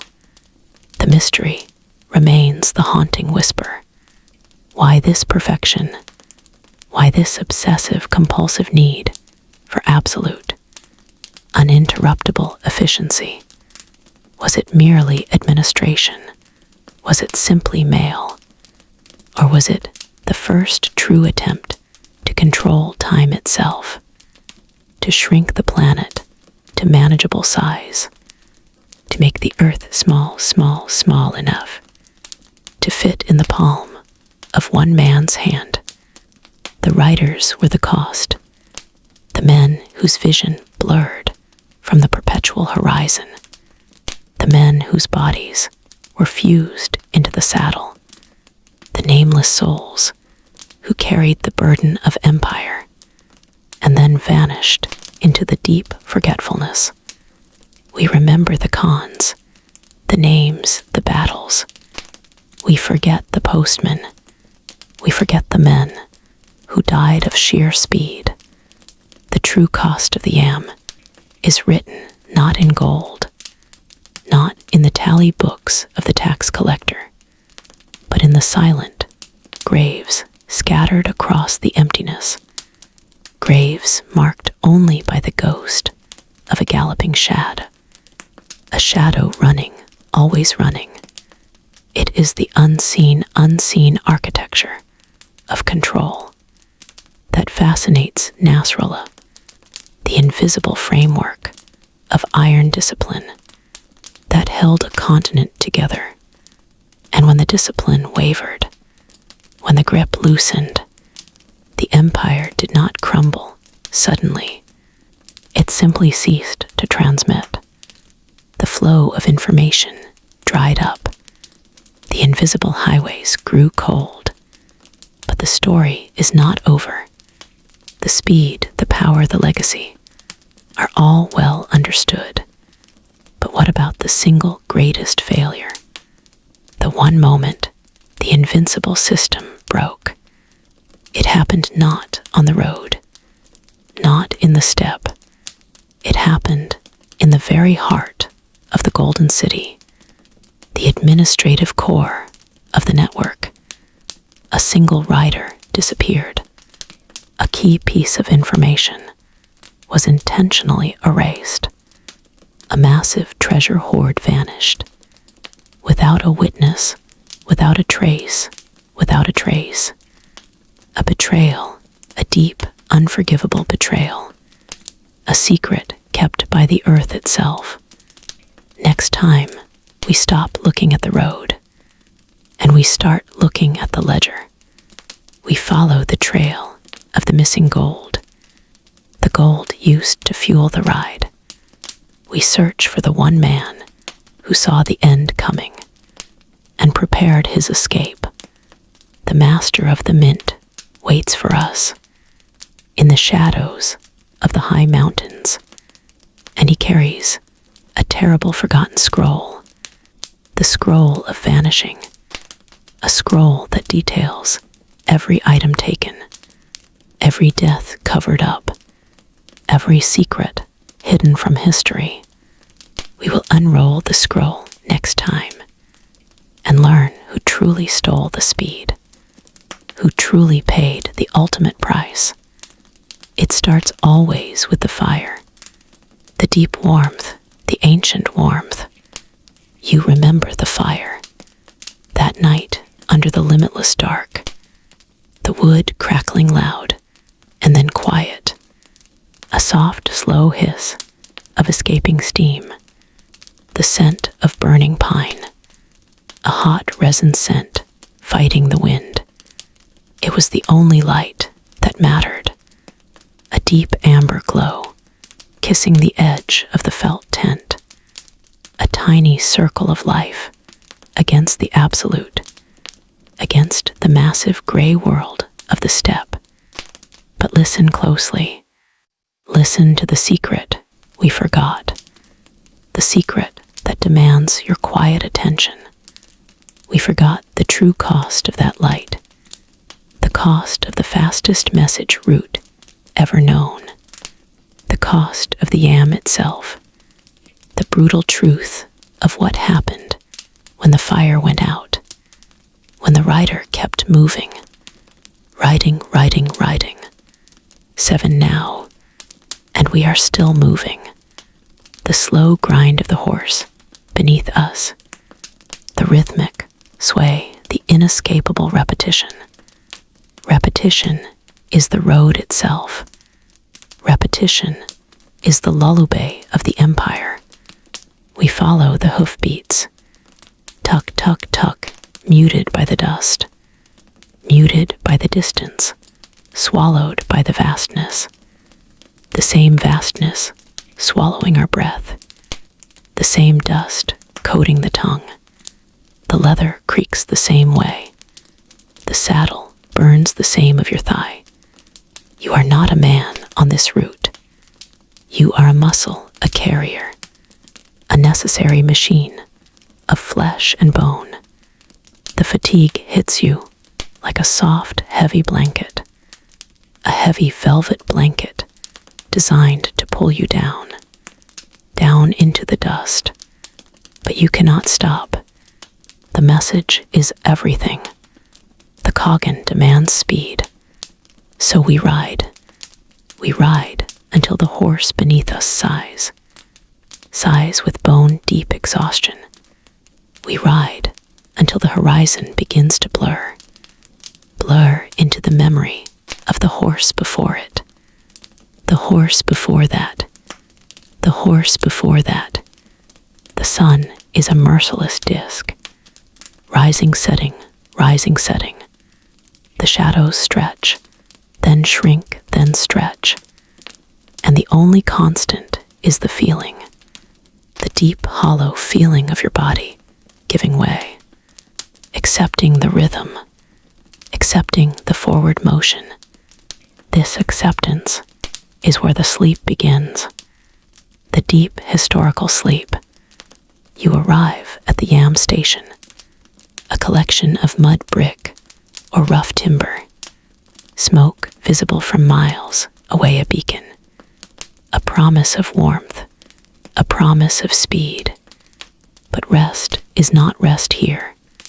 It is a violent exchange, a necessary violence. You throw the exhausted horse away, the horse that carried you across 300 li. You take the fresh horse, fresh, strong, eager. Its energy is a shock to your system, a sudden jolt of new life. You drink the hot, salty milk too fast. You swallow the meat too fast. And you leave. You leave the warmth. You leave the memory of the fire. You leave the short, shallow breath of rest. And you ride back into the great silent gray. The saddle is cold, the sky is impossibly large. The silence returns a physical presence. The silence settles over your shoulders, a cloak of pure distance. This is the hidden cost, the forgotten secret of the Mongol speed. It was not about the physical effort alone. It was about the loss of self. The rider ceased to be a person and became only the vehicle for the message. A soul suspended between exhaustion and duty. The world is a ribbon, a brown-gray ribbon, pulled beneath the constant hoofbeats, the constant creak of the leather, the constant low drone of the wind. We are still moving. Moving. We ride until the next station. We ride until the silence is complete. We ride for the Kogan. We ride for the message. We ride into the deep, hypnotic dark. The fire breathes a low, deep sound, a sigh of consumed wood, a hiss of resin escaping the pine. It is the center of the world tonight. Amber light washes over the faces worn smooth by wind and urgency. A deep, weary patina of dust and distance. We sit close, too close, breathing the same stale air. The only air that promises not to freeze the lungs. The air of sanctuary. The air of temporary truce. The smell is thick, a blanket of smoke and sorrow, a pervasive odor of burning fat and dried yak dung. The fuel is bitter, but it is heat. It clings to the felt boots. It clings to the leather armor. It settles into the hair and the skin, a permanent scent of the postal route, the scent of function, the scent of relentless crossing. We smell the horses, even inside this small shelter. The ripe, heavy musk of hard-worked muscle, the sour sweat dried into the saddle blankets, the animal warmth that we crave and fear. For the warmth means another day closer to exhaustion, another day closer to the moment the animal must fail, the magnificent, terrible engine of our speed, the moral gray of the great yam. It is here in the breathing of the horses, outside. They are gods of velocity. They are machines of delivery. And they are utterly disposable, utterly spent. We give them our will, we demand their last breath. To move the edict, one more stage, one more station. Speed is the Khan's hunger, speed is the only prayer. The Yamchai rider knows this pact, the bitter cold pact. We trade life for time. We trade humanity for efficiency. A horse collapses, we ride on. A Yamchai falls ill, we leave him behind. The system cannot pause the message, cannot delay. The message must fly the me, as sage must fly. It is the heart rhythm of the empire pulsing across the vastness. And we are the frantic blood cells carrying the vital news. The cold waits outside, a palpable presence. It does not shift, it does not tire. It is the true master of the step. It scrapes at the door, seems a slow, continuous rasp. The wind sings a hollow song, a throat-clearing sound, a constant reminder that the light is fragile, that the heat is finite, that the sleep must be short. You try to ignore the chill that lives in the bone marrow, the chill that the fire cannot fully exorcise. It is the memory of the past 3 days of riding, the wind cutting the face like glass shards, the vibration, the endless rhythmic tremor of the canter, a shaking that settles deep into the nervous system, a tremor that continues even when the feet are still. The body remembers the journey. The body remembers the pain. Listen close to the fire, listen. The wood crackles a nervous sound. It sounds like breaking bones, small, dry, tiny snaps. And you think of the men who went before, the ones who did not make the yam station, lost in a sudden blizzard, swallowed by the distance. They traded their warmth for the message. They traded their life for the speed, speed, speed. The duty is everything, the self is nothing. The riders are ghosts dressed in heavy felt, passing through the landscape, leaving nothing but ash and dust, and the faint, bitter smell of burned wood and destiny. We are the invisible, gears the silent wheels, turning the history of 1,000 miles, turning the great engine of empire. The loneliness is the heaviest burden of all. The camaraderie of the fire is brief. In a few hours, we will mount, we will face the cold gray dawn, and the empty horizon, and the silence that screams of isolation. Just the horse and the rider, and the unrelenting distance. The message must go, the message must go. And the moral gray settles over us like the wood smoke, a stain that never truly washes away, never truly washes away. We are fast, we are efficient, we are hollowed out by the speed, hollowed out by the cold and the purpose, hollowed out, the echoes of the yam. The silence lingers still, a deep cold hush, over the vast wide arc where the riders flew. The swiftness, the terrible necessary swiftness. It burned too brightly, too fast to leave ashes. Just the emptiness, just the slow roll of the steps, regaining their memory. The dust settles soft, like ancient down.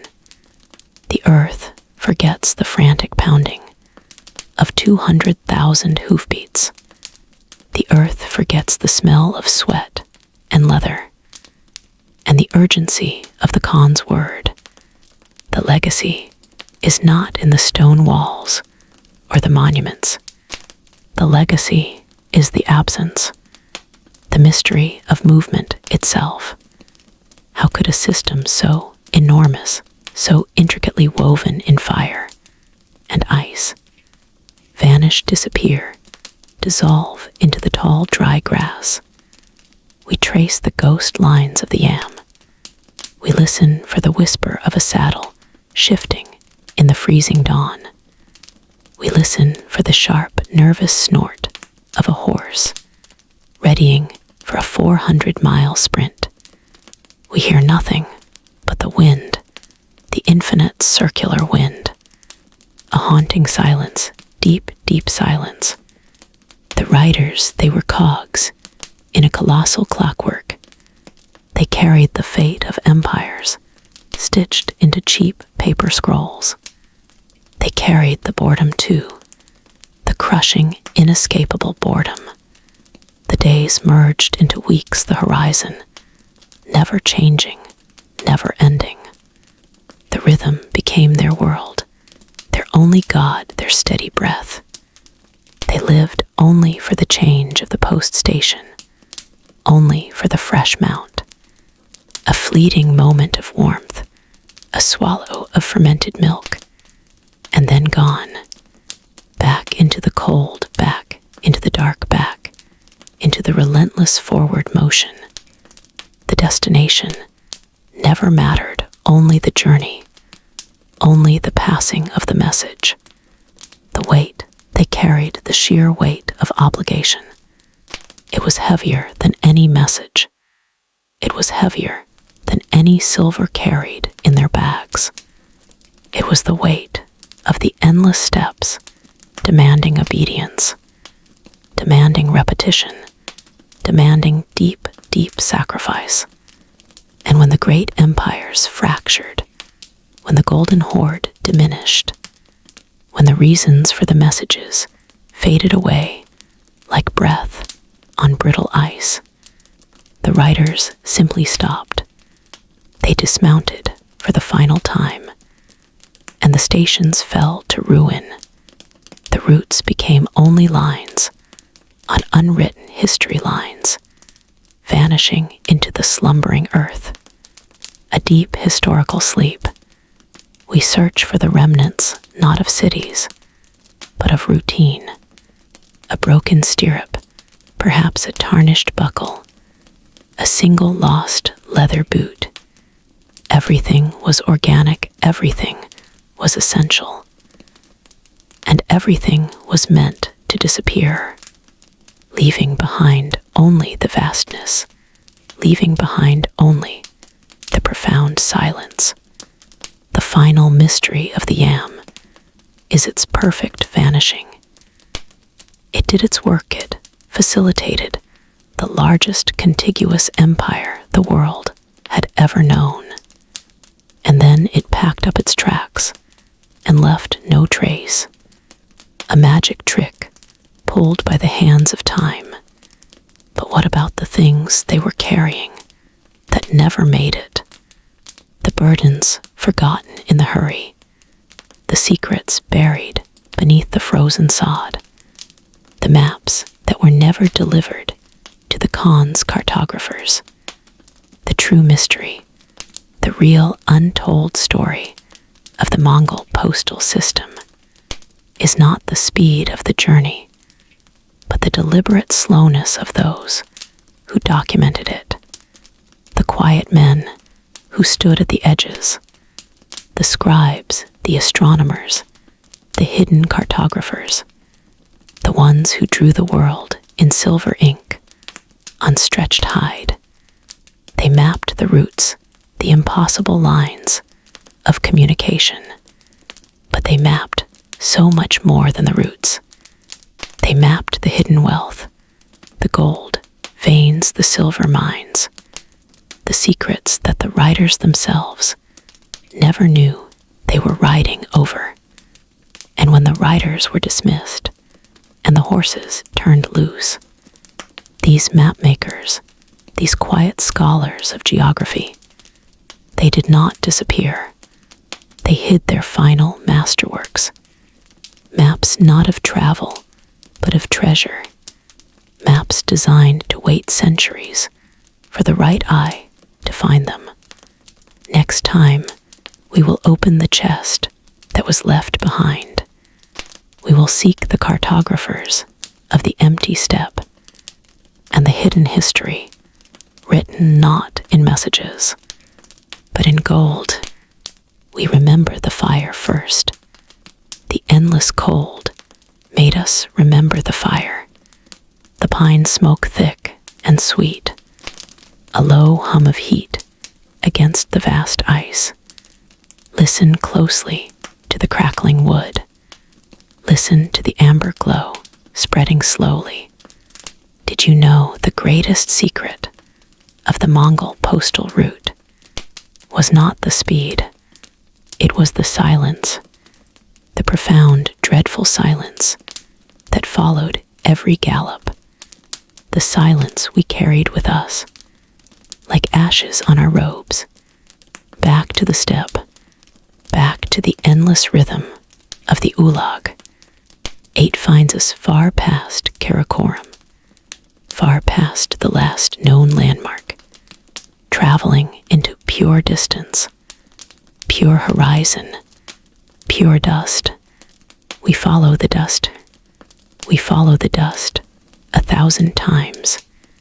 The horse knows the path better than the rider now. The horse, the ultimate, servant the engine of the Khagan's will. The low thud, thud, thud of the hooves, a gentle, relentless hammer, pounding the earth into submission, pounding the mind into oblivion. A sleep journey, a true sleep journey. We are not awake when we ride for days. We are simply moving, a puppet tied to the saddle, swinging with the pace. The world becomes a blur of ochre and scrub, a blur of wind and wet wool, the scent of tired horse, the sweet metallic musk of sweat, the smell of leather worn thin. We breathe it in, and it becomes the landscape. We breathe it in, and it becomes the memory. The yams, the relay stations flash past, a sudden beacon of wood and noise, a burst of light in the constant twilight of exhaustion. They measure the miles for us. They measure the speed, but they cannot measure the weariness. They cannot measure the emptiness that settles in the breastbone. We approach the yam expecting rest.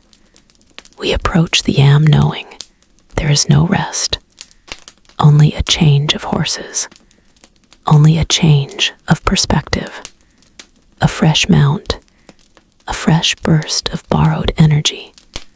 The Mongol system was designed for the horse, not for the man. The man was a necessary conduit, a temporary bridge between distances. His exhaustion was irrelevant. His comfort was a concept reserved for the afterlife. We ride into the velvet dark. The stars are the only map. The stars are sharp and cold and indifferent. They watch us move, tiny specks of speed beneath the great arch of space. We try to count the miles remaining. We try to remember the faces waiting at the destination. But the numbers slip, the faces blur. There is only the present moment of movement, the slow sway, the low creak. The wind whispers the same word always. Go, go, go. A rhythmic instruction from the landscape itself. We are hypnotized by the journey. We are entranced by the lack of chain. Every yam looks like the last yam. Every mile of step stretches exactly like the mile before. It is the perfection of repetition, the perfection of historical efficiency, the true boredom that defined an empire. We have reached the point in our travels where time ceases to function as a clock. It functions only as distance. How much distance have we cove? Read, how much distance remains? Do not ask what day it is. Ask only how many horses we have killed with speed. Ask only how deeply the cold has settled into the marrow. We follow the dust. We follow the dust. We feel the hypnotic tug of the saddle, the low thrumming vibration through the spine. Let the silence return now, the necessary silence of the rider, alone on the great plains, the silence of speed itself. The silence is the journey. The silence is the secret we ride toward. The fire breathes low now, a sleeping beast. Its heart a core of brilliant amber soft. The wood crackles it, sighs a long, slow sound. The pine resin spits a hot, sharp hiss into the darkening air. We are sitting still by the hearth of the yam station. The walls of packed earth hold the ghosts of 1,000 urgent stops.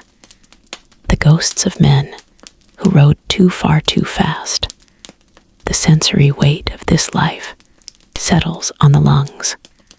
It is not merely the smoke of the burning pine, which is sweet and deep and comforting. It is the other smell, the pervasive aroma of empire's hurry, the smell of dried sweat caked into felt boots months old, the heavy musk of wet wool and lanolin, the sickening metallic scent of the horses, iron bit mixed with its own steaming breath. It is the smell of speed bought with suffering. It is the smell of life lived, perpetually exposed. The mutton fat we used for light still sizzles faintly in the shallow dish, a greasy aroma clinging to the cold air. We breathe it in and feel the heavy moral cost, the moral cost of the fastest communication system the world has ever known. The Mongol courier, the Ulugchin, he is a man of duty. He carries the pesa, the tablet of authority, the golden symbol of the Khan's voice. But look closely at the shadows the fire casts on his face.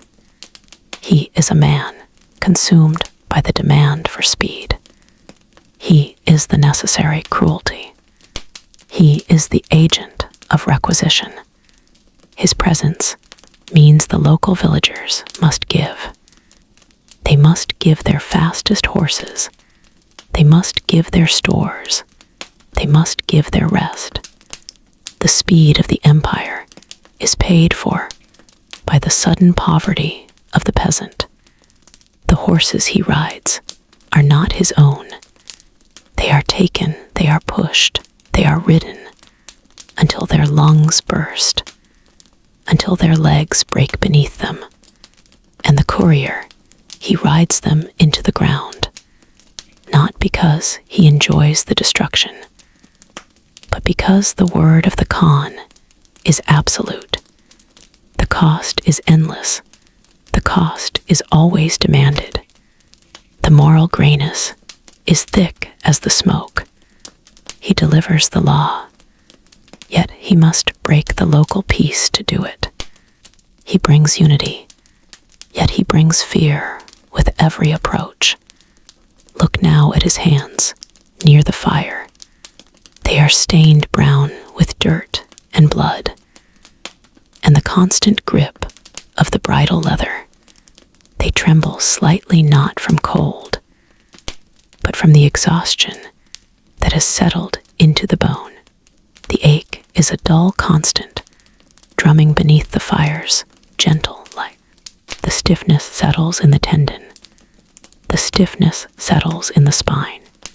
The body remembers every mile, every jarring hoofbeat, every cruel slant of rain. He sleeps tonight, but he does not truly rest. His sleep is shallow, a survival mechanism, always poised to spring to the cold saddle. The cold presses in on the edges of the light. The cold is relentless. The cold is the step itself. The endless miles, the endless fatigue. The body betrays the will. The warmth of this small fire is a fleeting illusion. Outside waits the infinite dark, the infinite distance. The journey is not just physical. It is a constant battle against physical collapse, against mental despair. The duty remains the terrible duty to carry the word, to be a human bridge for power across the vast silence. The gold of the pesa shines briefly in the shifting light, a heavy burden, not a prize. It promises life to the man who holds it, but demands the exhaustion of his very soul. The cost of speed is endless. The cost of empire is always paid in human warmth. Watch the embers fade. Watch the amber glow retract into itself. Listen to the pine, hiss its last breath, the duty remains, the cold truth lingers. It always lingers. The dust settles now. The trail ends here, not with a bang of swords or the roar of Khans, but with the long sigh of a horse finally standing still, the long, slow breath under a fatting sky.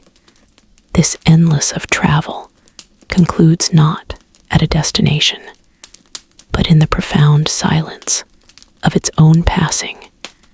We rode the yam, we lived the yam, we counted the miles in the rhythmic ache of our bones, the ache that lasted centuries, the echo that still lives in the wind across the high steppes.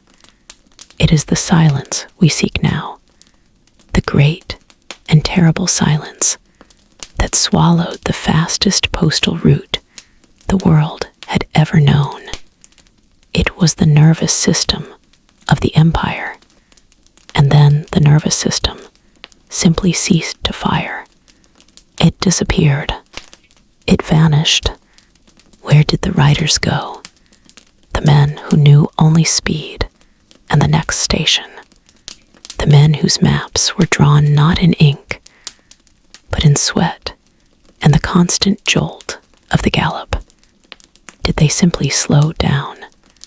Did they forget how to ride fast? Did they find a patch of quiet earth and simply stop moving? The great mystery of the yam is not its existence, but its perfect dissolution.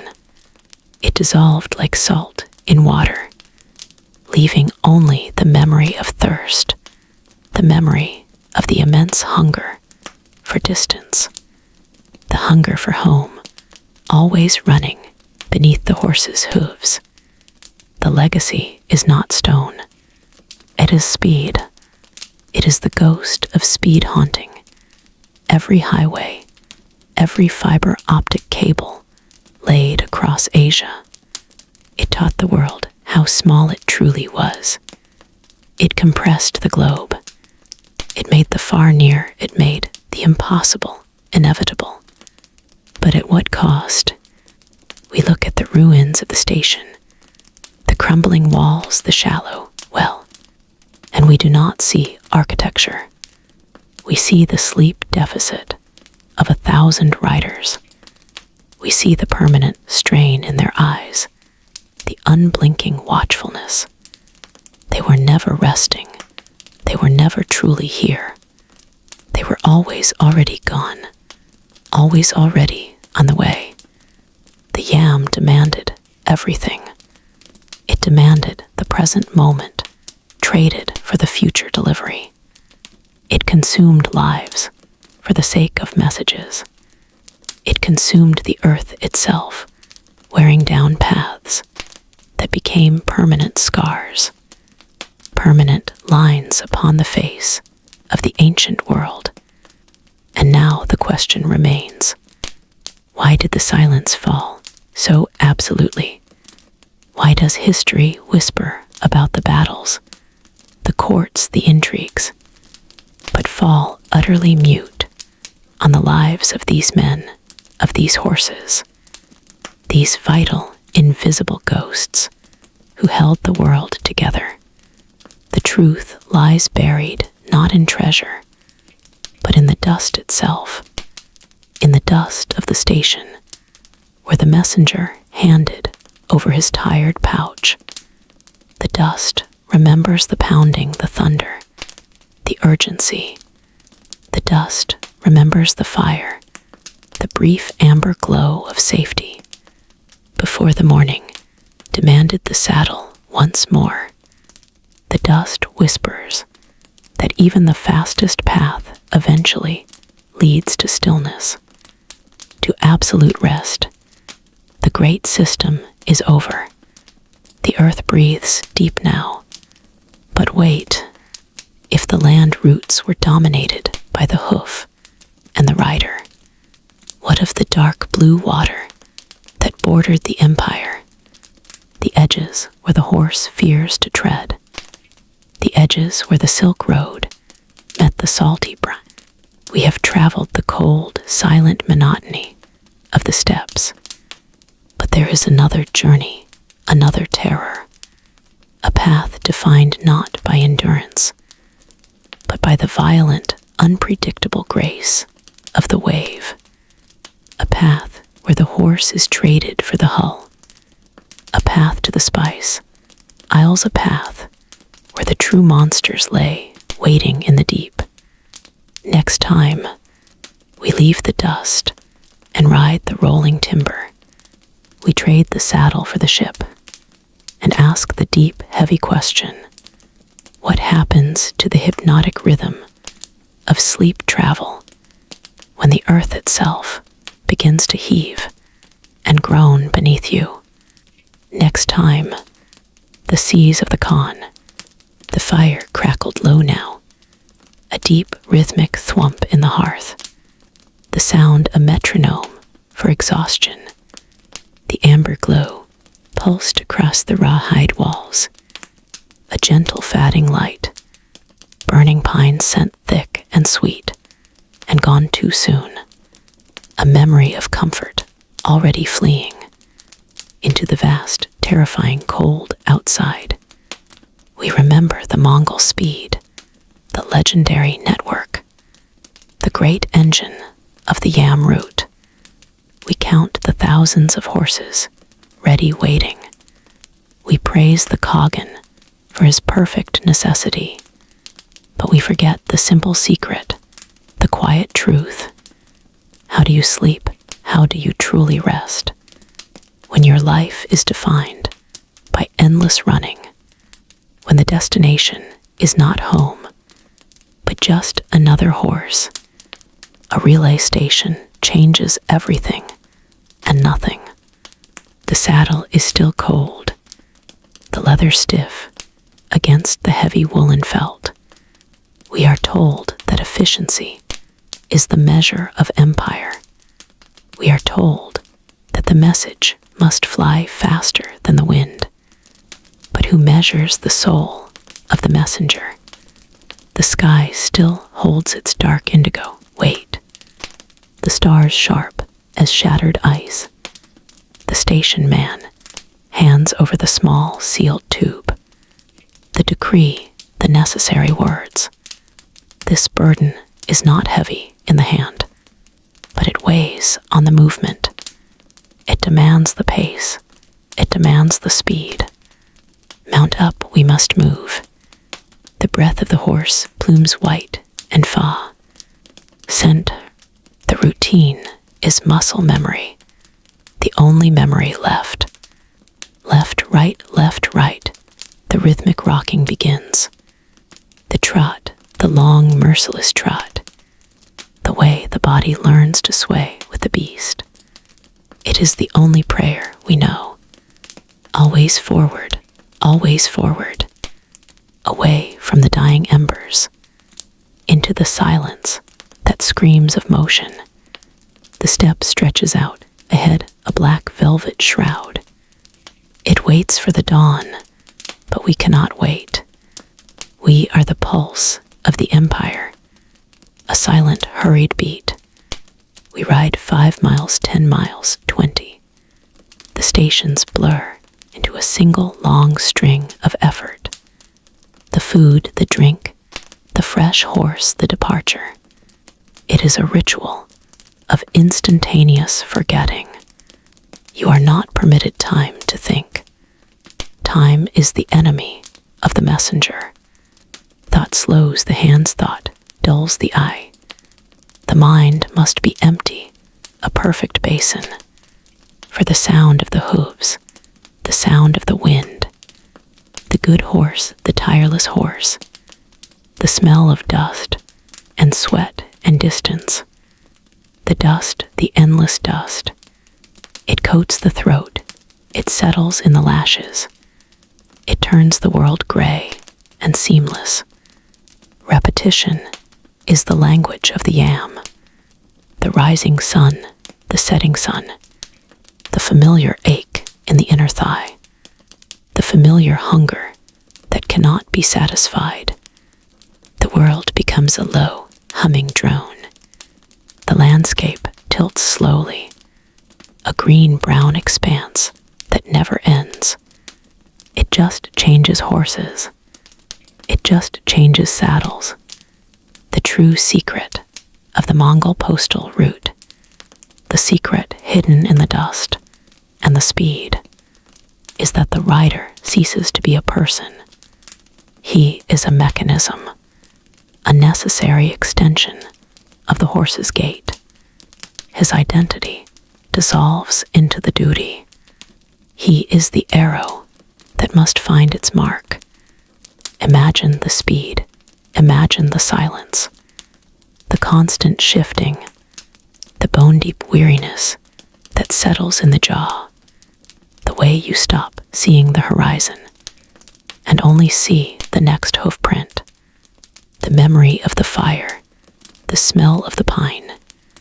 It fades, it must fade, because the only reality now is the sound of the running, the soft pounding rhythm of the empire moving, the long, long journey that never stops moving, that never stops. The horse, the speed, the dark, the run. The scent is heavy here, old wool and dried salt sweat. The steam lifts from the damp hides, a thin ghost rising into the dark. It is the smell of the yam journey, the true breath of the Mongol road, not the glory of conquest, but the deep, sour truth of exhaustion. 9. The fire cracks soft, a small, friendly violence against the endless cold. The cold is not outside now. The cold lives inside the bone. It lives where the saddle rubbed. It settles behind the eyes, a deep gray ache. You stare into the amber glow, the deep crimson glow. It promises warmth, but delivers only illusion, because in 2 hours, or maybe 3, the ride begins. The horses wait, silent, heavy breathing plumes of mist. They too know the bargain, the relentless bargain. They know the miles, the necessary miles. The human cost whispers here by the dying embers. It whispers in the hiss of pine sap turning to ash. The man across from you, the urchin keeper, his face is carved, wood aged by smoke and wind. He provides the horses, he provides the fire, he provides the meat, but he takes back the time, the vital precious time. His life is measured in the arrival and departure of ghosts. Messengers like you, flying ghosts, always flying, always passing through. No names, just tasks, just urgency. The moral grayness settles, thicker than the smoke.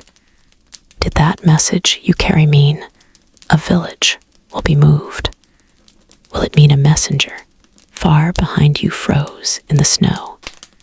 Will it mean the difference between a swift death and a siege prolonged? You do not know, you cannot know, you must not ask. The weight of the message, the weight of the miles, it crushes the ability to care beyond the next breath. Just keep moving, just keep moving, just survive the cold. The cold remembers everything. It remembers the sound of hooves on frozen earth, a hollow rapid drumming a rhythm that owns your sleep. The sound repeats now, even when the fire is loudest. Thump, thump, thump, the ghost rhythm of the ride. You listen to the wind outside the wooden walls. It whistles a high, sharp note, the song of the empty steppe, a desolate, beautiful, unforgiving song. It reminds you that this shelter, this small pocket of heat, it is artificial. It is temporary, it is a lie. The real world is vast, is freezing, is waiting, and the empire needs its speed. The efficiency of this route is paid for not in gold. It is paid for in the tendons stretched, in the skin, chapped raw. It is paid for in the moments you almost gave up, when the snow blinded you, when the trail vanished, when the horse stumbled, and your mind offered the sweet relief of lying down, just stopping, just being still forever. But the message must fly. The message must fly. The empire does not care for your suffering. It only cares for the transmission, the clean, swift transmission of power and will.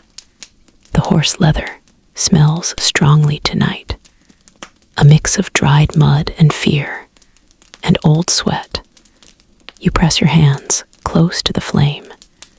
The warmth burns the top layer of skin, but the chill remains bone deep. This is the ritual of the Yam Man, the brief, desperate communion with heat. Before you mount, before the next 100 miles unfold, the duty is cold, the duty is fast, the duty is everything. You look at the small tin map, burned into memory. The stations, the relay points the distance, shrinking slowly. The miles blur the days, blur the faces, blur. Only the relentless need for speed remains clear. Speed is salvation, speed is tyranny. The fire burns low now, a final amber heartbeat. The sound of the urge stirring, preparing the replacement horses. The time is over, the brief illusion of rest is broken. The cold waits the saddle, waits the message, waits. And you must fly, you must fly. The wind continues to blow. A wind that began 700 years ago still whispers through the empty places. It rustles the tall, dry grasses of the steppes. It carries the ghost scent of ancient smoke and the heavy breath of horses. The legacy is not carved in stone. It is etched in the memory of the land itself. A memory that does not forget the endless hammering of hooves. Hooves, hooves, hooves across the frozen ground. A vast, silent tapestry woven from the journeys of millions. Journeys now, dust now, silence. We speak of empires and khans and decrees. We speak of the map of the world, violently redrawn. But the true legacy resides in the subtle shift, the way the East learned the West, and the West glimpsed the East. Through the sweat and the strain of the messenger, the weary messenger, the endless messenger, they carried the letters, the orders, the warnings, but they also carried the idea of connection. The world became smaller, a fragile, terrifying network of shared knowledge, shared fear, shared ambition.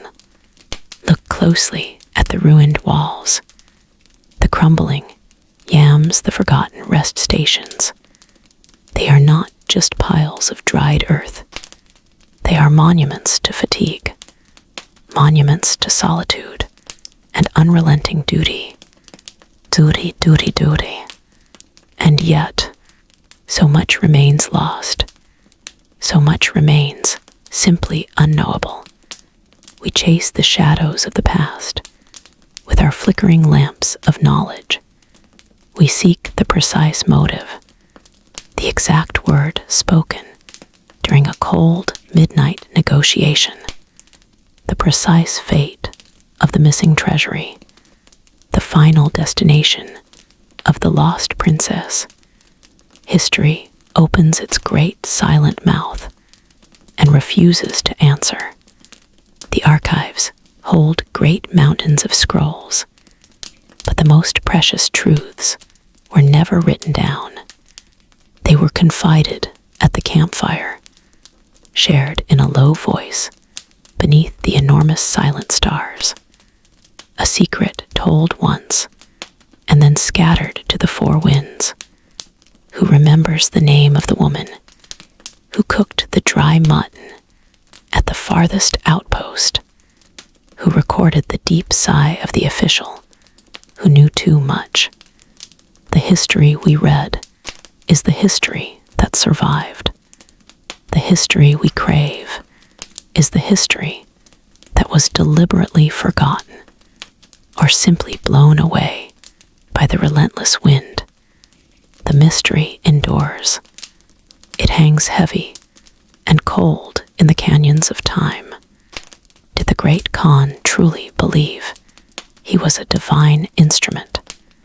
Or was he merely a man overwhelmed by the terrible power he wielded? A man afraid of the silence when the drums stopped beating. We will never know the texture of his fear, the true depth of his doubt. The roots faded, the wooden markers rotted back into the earth. The great arteries of communication became mere pathways for shepherds. The memory dissolved like sugar in river water, a sweet, powerful taste that vanished too quickly. But the ripple persists. Every single interaction, every exchange of a coin or a curse, every moment of contact between distant civilizations, it reshaped the flow of water, the invisible currents that govern the world today. We are standing at the end of the road the messengers took, the road that taught us the true meaning of distance, the meaning of the relentless message. We have traveled far across the dusty leagues of this long night. We have felt the biting cold and smelled the saddle leather. We have witnessed the profound, enduring legacy. Speed, the brutal, necessary speed of ancient governance. But as the sun finally begins to rise over this massive open plain, a new figure emerges from the historical fog, a singular voice that did not travel on horseback, a man who chose the quiet chamber over the open road, a mind that sought to govern not with armies, but with intricate, invisible rules, a subtle poison seeping into the grand machinery of empire. We leave the dust of the great journey and turn toward the cold, brilliant calculations of the Grand Vizier, the architect of shadows, the master of the whispered command, the man who understood that true power lies in being utterly forgotten until it is too late. Next time we descend into the dark, polished halls of power, where the blade is not steel, but paper, and the deadliest weapon is ink, HISTORLUBY continues. The fire still burns in the memory. The sound of the wood still crackles. A sharp sound, a sudden sound. It was pine wood burning fiercely. Pine wood burning fast. The smoke went straight up into the endless sky. A vertical gray line against the vast flat world. An amber glow, a warm wet glow against the freezing steppes. We sat there waiting, always waiting, waiting for the fresh horse, waiting for the relentless order to move. The world remembers the Mongol speed, the unstoppable lightning across the map. The historian marvels at the logistics, the sheer scale of the network. But what did they forget? What truly vanished into the vast dust? What secret remains buried beneath the hoofprints of a million horses? They forgot the boredom, the brutal unending rhythm of the saddle. The journey was not excitement. The journey was repetition. The secret is the silence, the endless punishing silence between the stops. Listen now to the rhythm of the yam, the 1200s Mongol Postal Route, a system built for pure velocity, designed to defeat distance itself. But distance strikes back. Distance attacks the mind. We leave the comfort of the Ordu station, the rough wooden walls, the smell of stale, meet the brief flickering firelight. We step out into the cold air and into the infinite horizon. The cold metal bit slides into the small, tough pony's mouth. The leather creaks, the stirrups feel familiar, and we begin the sway, the slow, relentless sway, hour after hour, hour after hour. The rhythm of the small horse, a short stride, a quick stride, a hypnotic motion, sway and rock, and sway and rock, moving forward, moving always forward. The land does not chain. The land is flat. The sky is hue. The sky is always blue or always gray. There is no distraction here. There is only the sound of the wind. The constant wind, a high whining sound. A lullaby built of dust and speed. We ride for 2 hours, 3 hours. The mind starts to drift. The mind has nowhere to go but inward. The muscles ache, a deep burning ache that settles into the bone. The knees, the lower back, the hip that rubs against the saddle leather. Every mile is paid for in slow accumulated pain. But you must not stop. You cannot linger. The Khan's message is stamped upon your mind. Speed is the only currency. The vast empire depends on this velocity. So you grip the reins tighter. You lean into the sway. The motion becomes sleep. The motion becomes consciousness. It is the motion that holds you. The sway, the endless sway. The step rolls past like an ocean. Silent waves of brown grass or frozen mud. Sometimes there is snow, blinding white snow that makes the ground disappear, and the world becomes only the horse and the rider. There is no conversation for hours. The cold steals the words. The wind steals the breath. The only companions are the shadows of the clouds racing along the ground, and the knowledge that this cycle, this brutal cycle, will repeat every 15 or 20 miles. A new station, a new horse, a few moments of warmth, then back to the sway. The system demands 250 miles in a day, sometimes more. This is not human speed. This is organized torment. Yet the journey must be made. For the sake of connection, for the sake of the empire, the world is being stitched together by this endless monotony, this endless sway. Close your eyes now and feel the leather under your hand. Feel the small, sharp bounce of the Mongol pony. We are traveling. We are still moving. The rhythmic click of the hoof against the hard, dry earth. Click, click, click, click. The most boring travel, the most powerful travel in history. Let the sway carry you now. Let the boredom wash over you.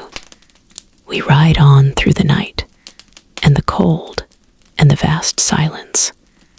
We ride on. We ride on. The fire tonight holds secrets. It does not crackle with anger. It whispers with a heavy sigh of pine resin and the slow burn of lives spent on the move. Always moving, always moving. The amber glow paints the inner wall of the felt tent, the yurt thick with smoke, a comforting shroud against the infinite black, the black that surrounds us, the black that eats the light. The smell is the smell of the yam, the smell of empire worn thin. It is the deep tang of horse sweat, caked into layers of felt, unwashed wool soaked through with melted snow and the oils of 4,000 miles of constant riding, constant riding. You smell the rancid tallow, the fat lamps sputtering low, the dried dung used for fuel. It is the smell of survival itself, a desperate smell, a human smell, a smell that tells you no one here has rested, truly rested, in months and years. They are always waiting for the courier, the messenger, the next desperate journey. The riders, the yamchais, they sit close to the flame, their eyes fixed not on the warmth, but on the distance they just covered, the distance they must cover. The grayness, the deep moral grayness of their task is etched on their faces. They are heroes of efficiency, the veins of the great Khan's mind, stretching across the steppe, but they are also invaders. Each stop, each station demands. It demands food, it demands fresh horses. It demands the lifeblood of the local village. The cost, the immediate cost, the swiftness of the message is bought with the slow destruction of 1,000 small lives, 1,000 small dreams. When the messenger arrives starving, exhausted, he is given everything he needs instantly, and the villagers give it, not out of love for the Khan, but out of fear, out of cold necessity. This necessity, this cold necessity, is the foundation of the empire, a whisper of guilt perhaps, a fleeting thought across the rider's mind as he tears into the dried meat, knowing this meat was meant for a child's winter stores. But the message must go through. The urgency is absolute. The cost is absolute. The cold is absolute. The wind outside the yurt is not just wind, it is a physical weight, a pressure seeking entry. It thrums against the stretched felt, a low bass note of complaint. The cold finds the gaps.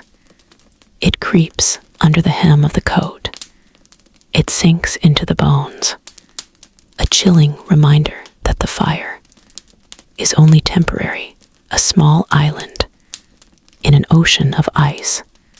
The sound of the horses outside, their low moans, their shifts, their heavy breathing in the frigid air. They are suffering for the efficiency. They are paying the price for the connection. Everything here, everything human, and everything beast is a tool for movement, a tool for the letter, a tool for the order. The fire flickers lower now. The shadows lengthen and dance. The Yamchai watches them. He hears the voice of the wind. He knows that tomorrow he leaves the comfort of the heat. He returns to the saddle. He returns to the unrelenting cold. He returns to the moral gray, where his duty is destruction. His necessity is speed. Speed, speed, speed. And the only constant is the distance. The distance, the grinding distance, stretching into forever. We rode the path of the yam. We rode the path of the deep infrastructure. Now the journey slows. Now the fire sinks low. Listen closely to the last crackle of the burning pine. The amber glow retreats from the edges of our velvet black tent. The vastness remains, the legacy settles. What was the yam really? It was not mere road stations and sturdy horses. No, it was the nervous system of an impossible dream. It was how the great Khan kept his fingers touching every horizon, every rider a heartbeat, every station a breath. The speed, the relentless speed, that is the secret we carried in our tired saddlebags. The speed made distance meaningless. Distance shrank, distance faded. We traveled through space, but we conquered time. Think of the documents, think of the decrees, the Jarlig orders of law, sealed with the imperial stamp. These orders moved faster than rumor, faster than fear. They crossed deserts, they crossed towering mountains. They arrived fresh, demanding obedience, immediately. Who coordinated this silence? Who maintained the inventory of leather saddles and winter grain? The accountants, the station, masters, the forgotten souls of the steppe. They are the true architects of this long sleep empire. They are the mystery. How did they keep the promise of the route inviolate?